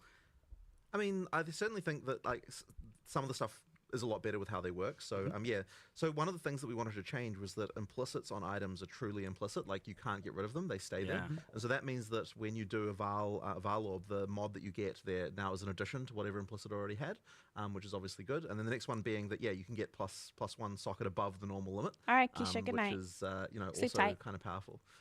So especially with the soul cores, so that in the Trial of Chaos, you get soul cores that you can't get from anywhere else, and those effectively are mods that are typically a bit beyond what you would normally get like on regular items, whereas runes, which kind of drop everywhere, those ones are just kind of normal everyday mods that you would expect to find on any Resists kind of item. and things Yeah, like just that. resists and damage and that kind of stuff. So effectively the soul cores is is kind of the more end gamey socketables that you might want to be using. And obviously being able to get plus 1 socket, I mean it's something that everyone will want, but on the other hand there is that risk of just bricking your item. So that's the deadly gamble you have as your final crafting step there.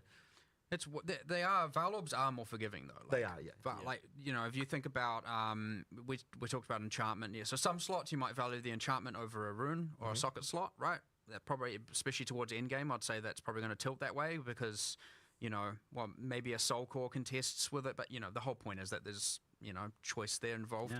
Yeah. you know, and then there's enchantment. We just talked about the socket.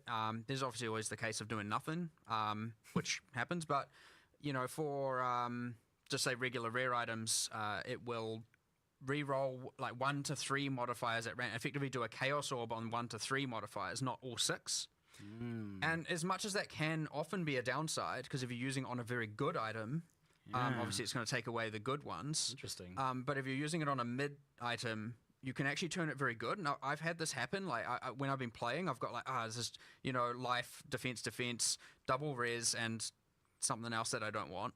And I'm like, I'll just start valing everything because why not? You know, I've got my Val orbs and I Val it and it re-rolls that bottom mod into a tri-res, and now I got a tri-res double defense life helmet, and I was like, yo, awesome. So even that, which can often be perceived as a bad outcome, now isn't going to completely brick your item. And so, for example, if you have a weapon, you know, you got your 3 damage mods, and you got some bad suffixes, it could even be an option, you know, like, or hopefully it doesn't just remove all 3 damage mods, you know, whereas before it's like if it bricked it, it often was almost always a brick, right? Like that item's now dead, so. And then you told me about a new unique result, which I don't know if you want to spoil or not. 100%. Yeah, yeah. It's cool. Do y'all think this is on YouTube? I'm surprised you even got that one past Rishi, honestly.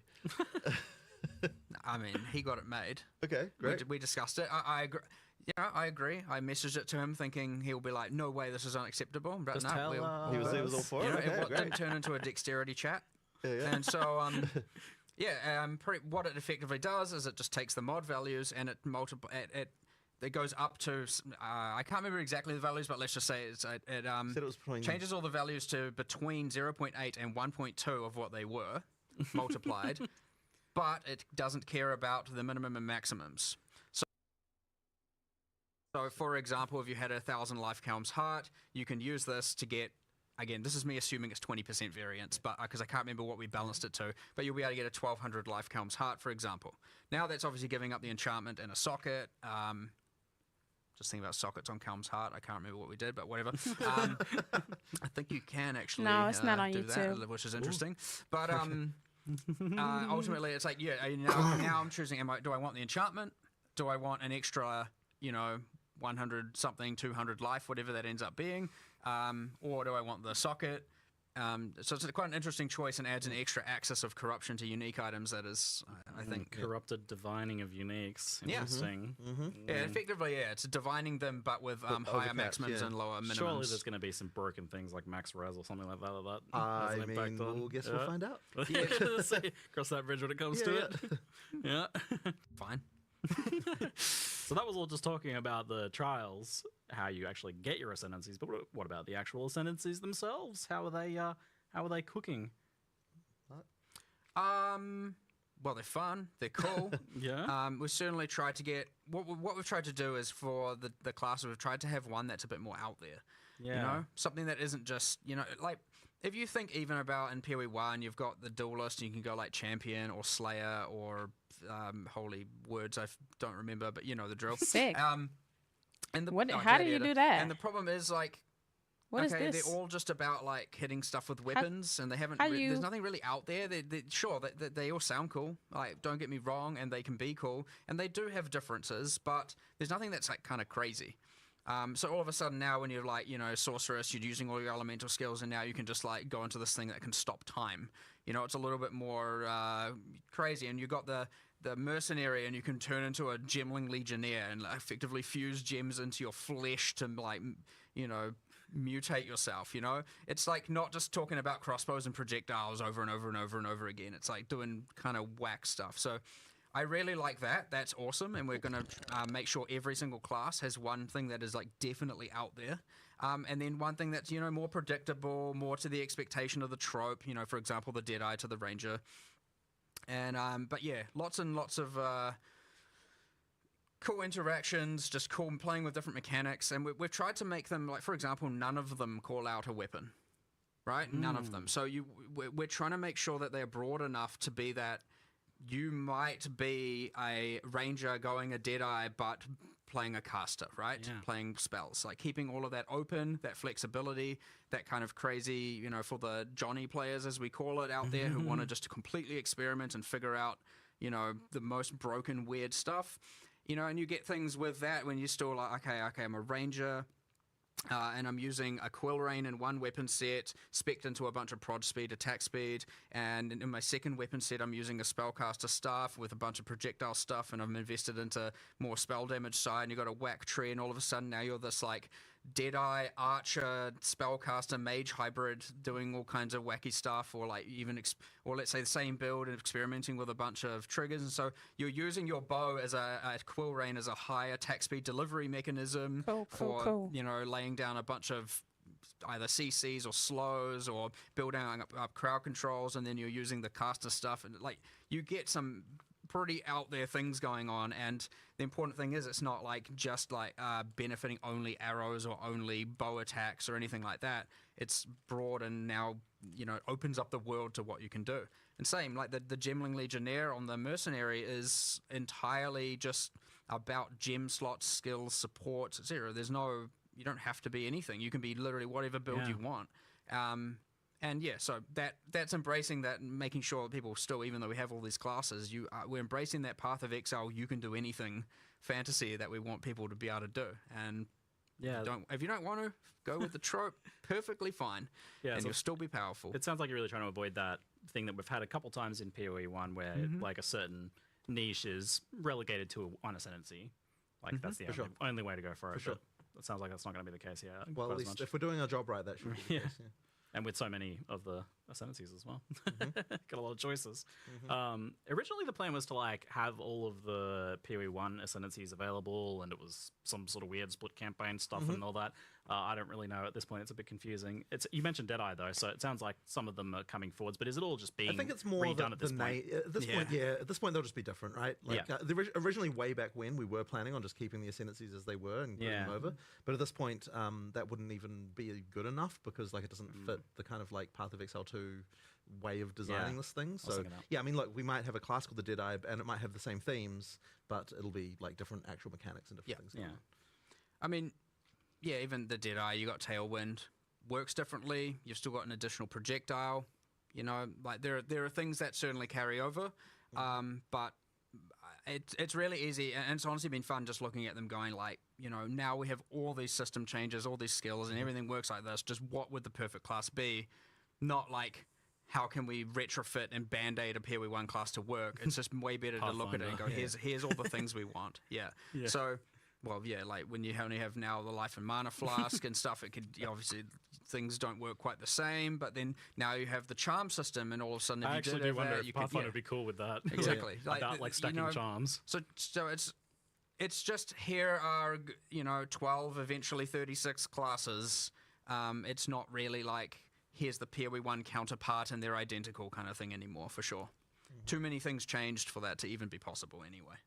Yeah, all right. That sounds very epic. We can skip over the flasks and trinkets as we did cover that very well. So moving into skills, I realized I had many pages of questions here, and then I was like, oh, we haven't even talked about like skills here. so much for us to discover over the course of this beta.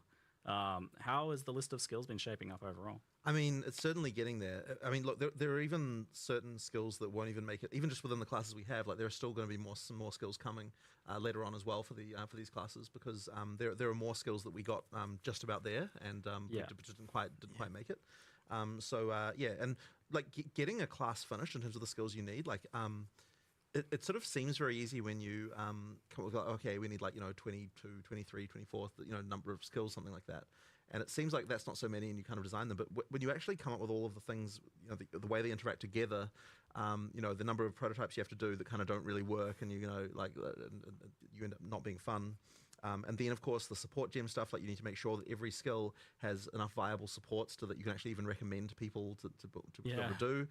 Then you need things like the passive tree support for all of them. You need to have all of the stuff with like the buff gems for each character class as well. You need to be thinking about uniques for the type of that can work with these things.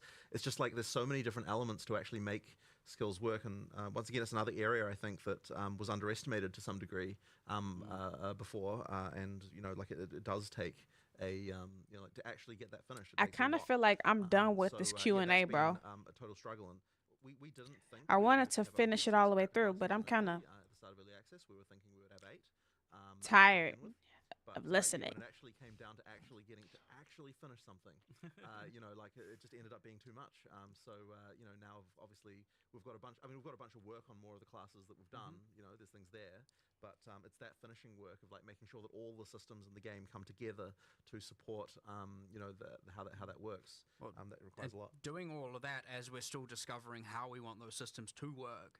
You know, like the changes to support gems and all that. As we're also making support gems, as we're making character classes, just can cause things to slow down quite a bit, and then we have to recalibrate. Yeah, it's definitely and also- long-winded. like, it was an extreme amount Definitely. of work that we certainly But it's a big predicted game, so I poorly. guess it makes sense. But that was also because we are making all these cool systems to all these changes to all these systems, which are having like immense benefits as well. So, yeah, I would say it's pretty safe to expect that, you know, as much as you can't play them on day 0, some of those other classes that we have.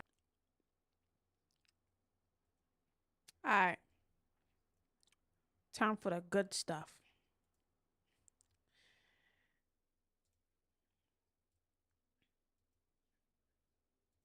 Shoot out wind projectiles.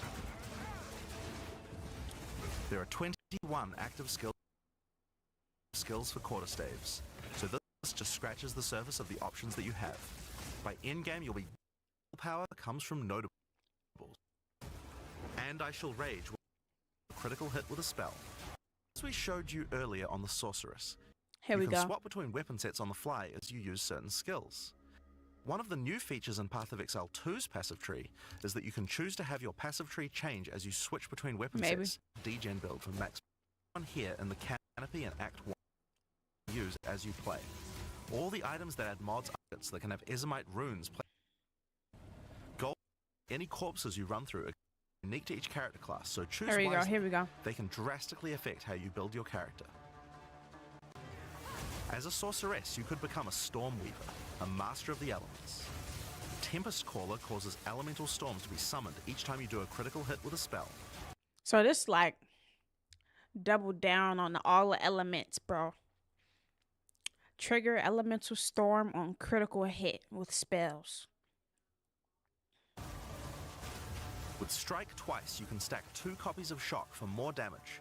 And going deeper into the tree, you can make all your damage types apply Shock. Make a Shock. Targets can be affected by 2 of your shocks at the same time. 50% less shock duration. All damage from hits contributes to shock chance. Built from any skill. Alternatively, you could become a Chronomancer and command time itself. She literally has the ability to stop time with Time Freeze. Not only that, but she has many other time manipulation abilities. Using Temporal Rift, she can teleport back to a previous location, resetting her life and mana back to what it was. Or with Time Snap, she can reset all That the is cooldowns. fire. Reset your life and mana back to what it was. Like, this one is so cracked. And I don't even think it's cracked because it's like, oh, that's so OP. I think it's cracked because it's just cool.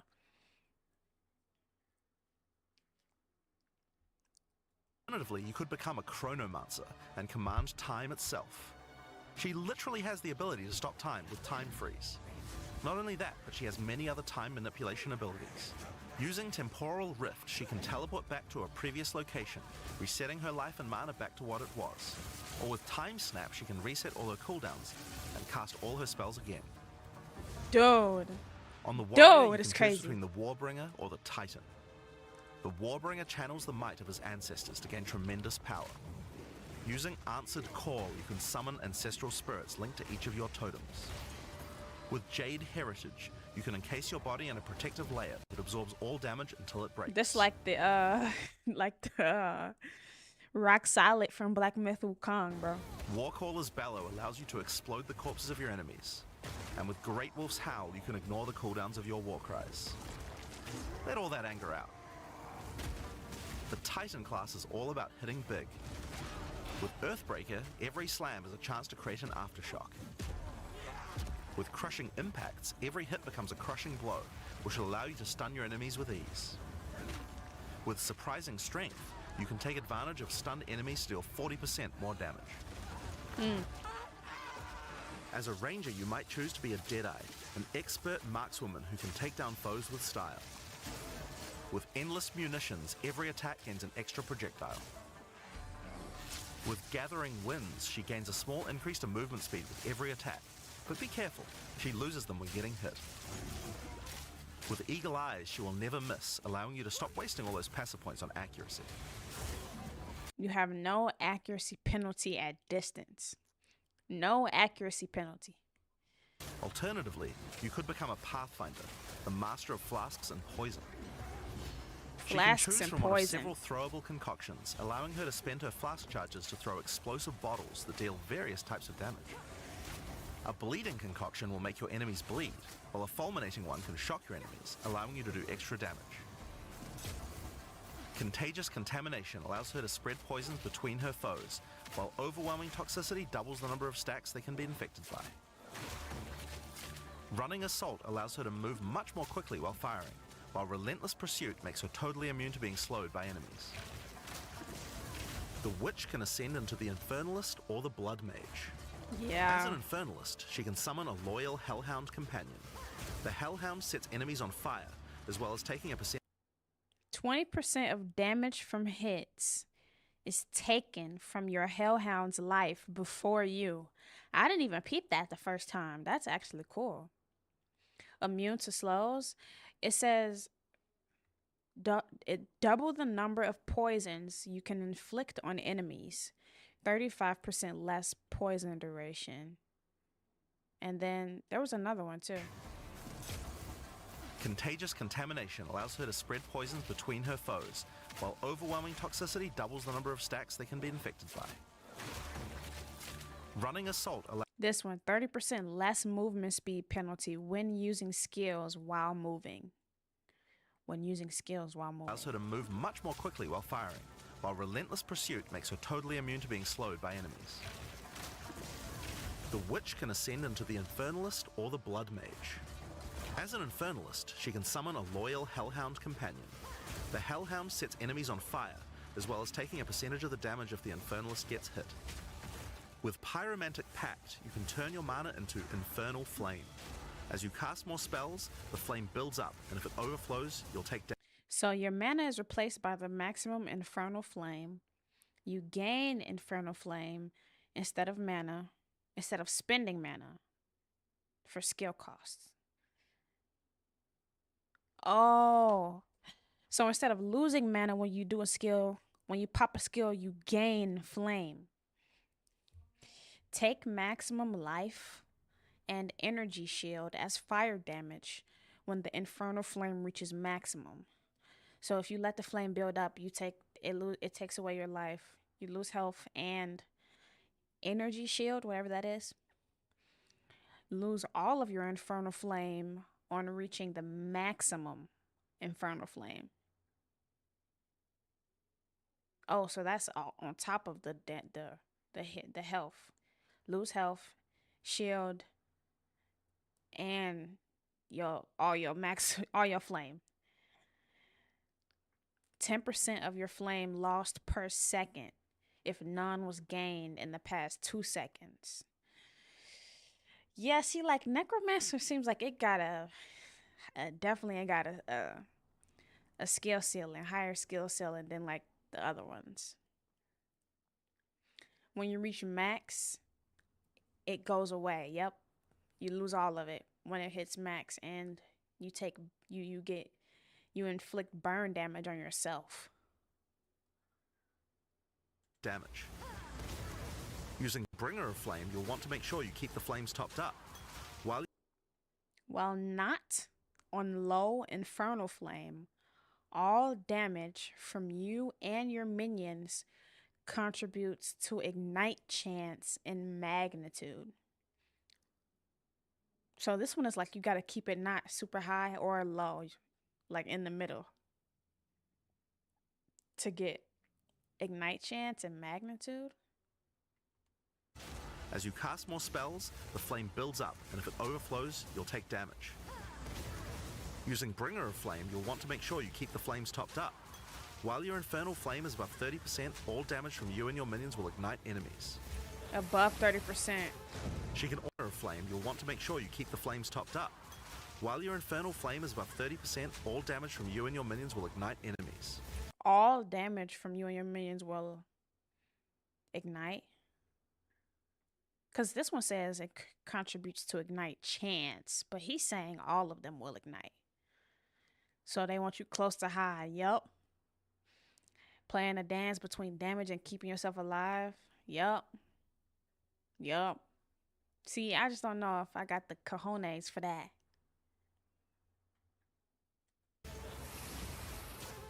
She can also transform into a literal demon.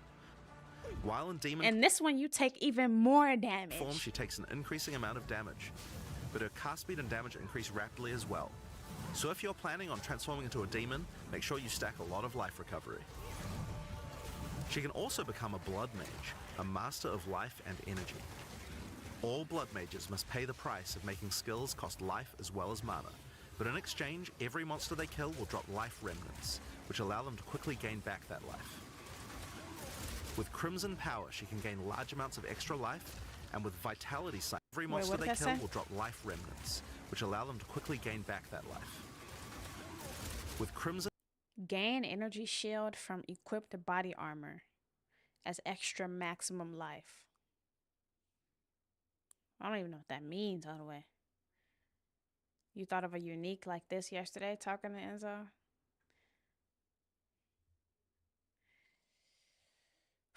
It's heavy hitting if you know what you're doing. Squishy if you don't. Yeah, heck a squishy, bruh. In power, she can gain large amounts of extra life, and with Vitality Siphon, she can use her spells to leech life back as well. 10% of spell damage leached as life. Oh, that's cool. 10% of the damage you deal is like lifesteal.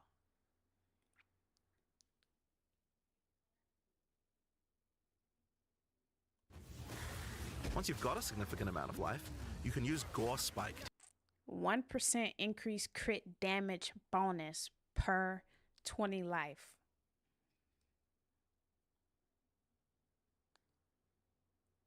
%1 increased crit damage bonus per 20 life that you have.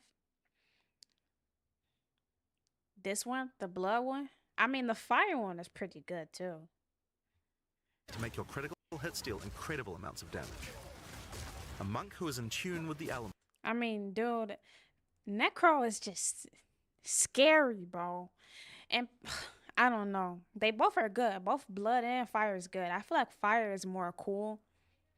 But I really would like to see what her abilities look like. Because that's the thing that I'm not impressed by, is what the abilities actually look like. Because it's so minion heavy. And it seemed like you just kind of doing like passive skills that don't like really look that cool or feel that cool. So I don't know. Might become an invoker. With elemental expression, the invoker will create waves of elemental power each time he does a critical amounts of damage. A monk who is in tune with the elements might become an invoker. With elemental expression, the invoker will create waves of elemental expression trigger elemental expression on melee crit. Elemental power each time he does a critical strike. With faith as a choice, you gain the ability to This was meditate, cool. allowing you to double your energy shield. Double your Choose energy between shield. the So is the energy shield just like a shield, like on top of over your health bar, basically? More life, more crit damage, yeah. 2,000 life. I mean, you're gonna have to build heavy into life. But if you build heavy into life, then I don't know, bro. Blizzard or Gain 10% of damage as extra cold damage on freezing enemies. Create chilled ground. Gain 10% of damage as extra cold damage, and when you freeze enemies, it creates chilled ground. mental power each time he does a critical strike. With faith as a choice, you gain the ability to meditate, allowing you to double your energy shield. Choose between I am the blizzard or I am the thunder to specialize in cold or lightning. Gain 10% of damage as extra lightning damage. 25% chance on shocking enemies to create shocked ground. And I Shall Rage will allow you to turn into an unbound avatar. That I want to Each see time what you that apply looks a like. status ailment to an enemy, you gain Unbound Fury. When you have enough, transform into an avatar to deal way more damage and inflict even more elemental ailments. Like an avatar? Some monks choose to reach into the darkness instead. The Acolyte of Chayula can exchange their mastery of spirit for darkness, a resource that can be utilized to both absorb. It removes all spirit.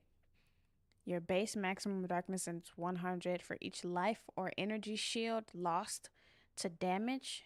Reserve 1 darkness instead if possible. Darkness reservation lasts for 10 seconds plus 5 to maximum darkness per level. What does that even mean? For every damage you take to your health or your shield, you stack darkness? I don't even know what that means. You want to be the avatar? Yo, what up, Magic? And deal damage.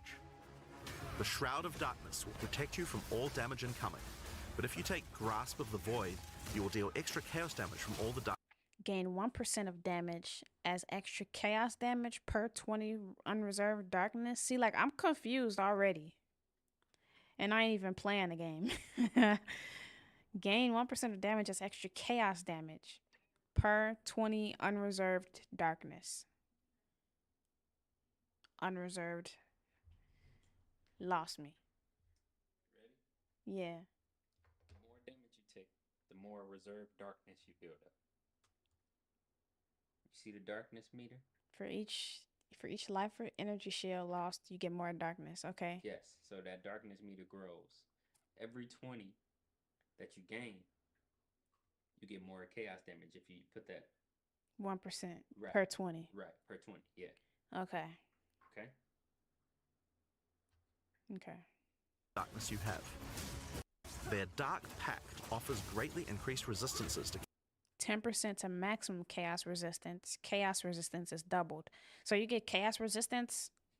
So that means enemies must do chaos damage. Unless, because can you get hit by your own abilities? No, right?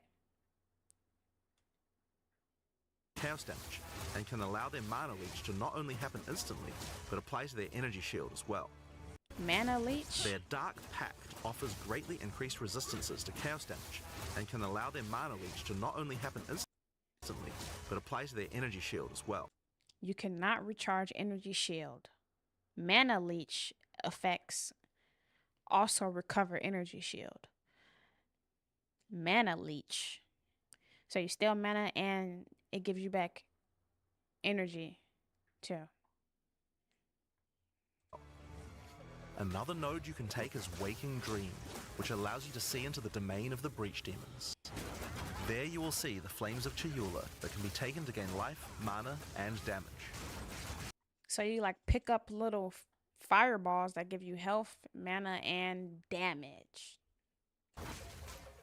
The mercenary has a job to do, but which job suits you? You might choose to become a witch hunter. Obsessive Rituals will give you a sorcery ward, allowing you to Grants sorcery ward 50% less armor and evasion rating. 50% less armor and evasion rating? What does that mean? defend yourself against elemental hits in exchange for less defense against attacks. So you just With more Zealous squishy. Inquisition, your enemies have a 10% chance to explode on death.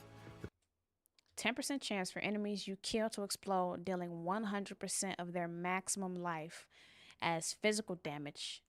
Chance is doubled against undead and demons. The chance is doubled against demons and undead. With Judge, Jury, and Executioner, your initial hit against enemies can deal up to 30% of their life and damage, if you're lucky. This is great for hunting powerful bosses. So it's just a chance? With Judge, Jury, and Executioner, your initial hit against enemies can deal up to 30% of their life and damage, if you're lucky.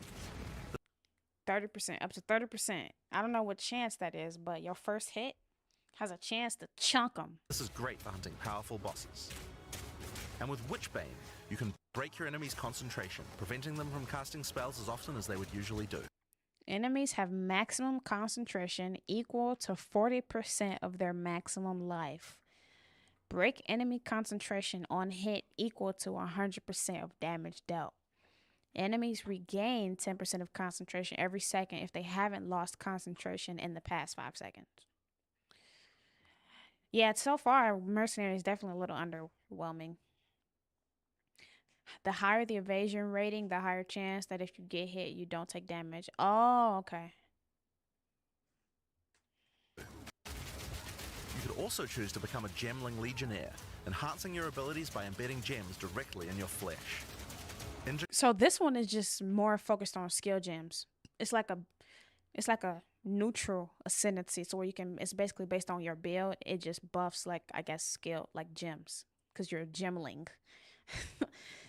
So this one, it gives you 3 extra skill slots. Integrated efficiency will give you extra skill slots. Thermatological infusion gives you extra maximum resistances as you sock up more and more support gems. So 1% to maximum cold resistance per 3 blue support gems socketed anywhere. 1% to maximum fire resistance per 3 red support gems socketed anywhere. And 1% to maximum lightning resistance per 3 green support gems socketed anywhere. So it's basically some extra resistances for different statuses for however many gems you got. So the more gems, the better for this class, obviously.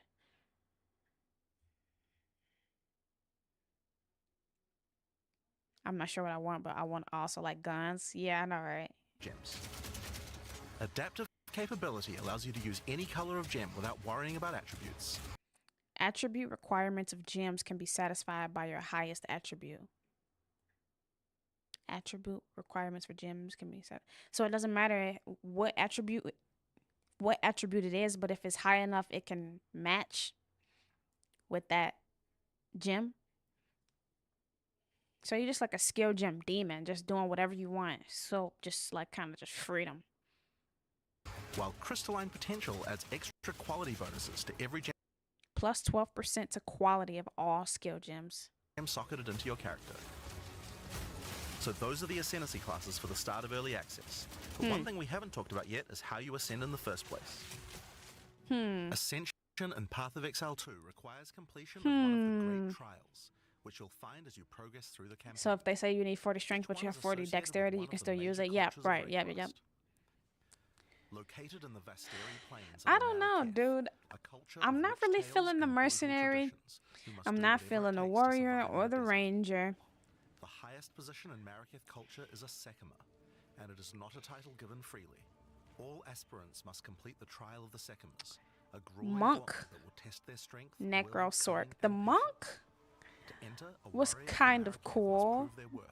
It was like the chaos damage thing, and then like the avatar thing. It may be placed on the relic altar to begin the but I'm not sold on the monk ascendancies as much. Like it seemed cool, but it doesn't seem like I'm mainly like the base monk more than the ascendancy monk, I feel like. Each rare monster you kill will send its blood to the chalice. So you basically can't brick a beer with that character. I know, right? You will be able to proceed. You like the Titan for the warrior? Need to be very careful. Each hit will not the only tanky hurt you, warrior? will damage back often. Rain, which just turns your bow attacks into that got back too far. Concoctions, allowing her to see the might become allowing you to wait for darkness. You will the flame with zealous. No, he must have been like the first one or something. Chronomancer, and answered call, you can summon ancestral spirits linked to each of your totems, or the Titan. The Titan. The Warbringer channels the might of his ancestors to gain tremendous power. Using answered call, you can summon ancestral spirits linked to each of your totems. With Jade Heritage, you can encase your body in a protective layer that absorbs all damage until it breaks. Ancestral spirits linked to each of your totems. So when you bring up a totem, you get little ancestors that come and help you out, I guess, or something. With Jade Heritage. Yeah, and then it says you encase yourself in jade and you gain a stack of jade every second. You can encase your body in a protective layer that absorbs all damage until it breaks.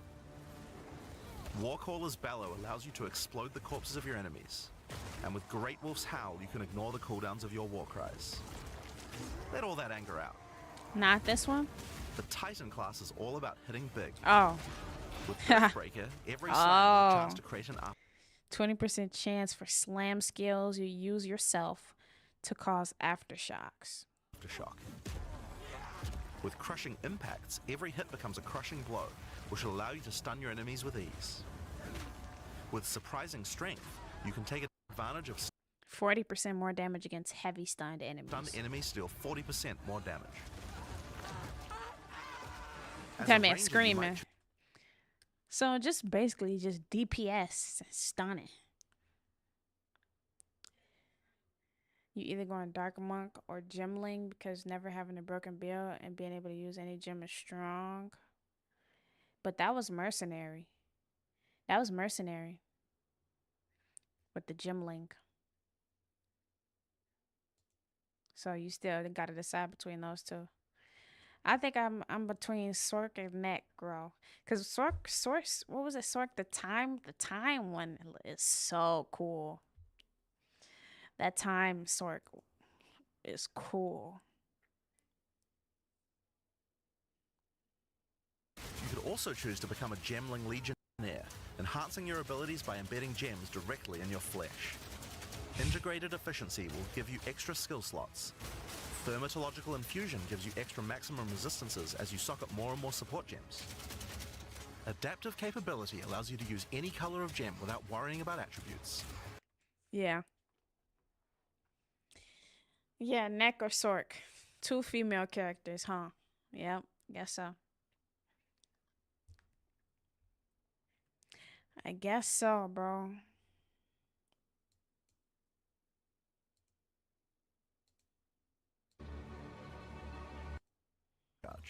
Then we could use a different skill to consume that power charge for a much more devastating attack. The monk also has powerful combo skills. Technical difficulties.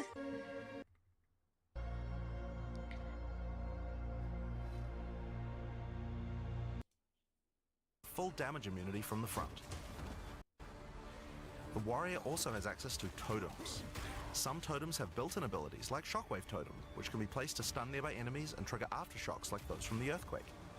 But you can also get Ancestral Warrior Totems, which allow you to use any slam skill in your repertoire. This is a meta skill, which means that it's a skill you can put other skills into. I can take a slam like Sunder and socket it into my Ancestral Warrior Totem. Now when I summon him, he'll sit there and slam the monsters from a distance. Oh, your ancestor going crazy in the back. I didn't even see him at first. This is a meta skill, which means that it's a skill you can put other skills into.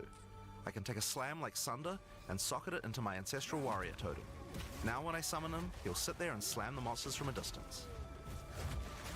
There are 20 active skills for maces, so there's a lot more to try out.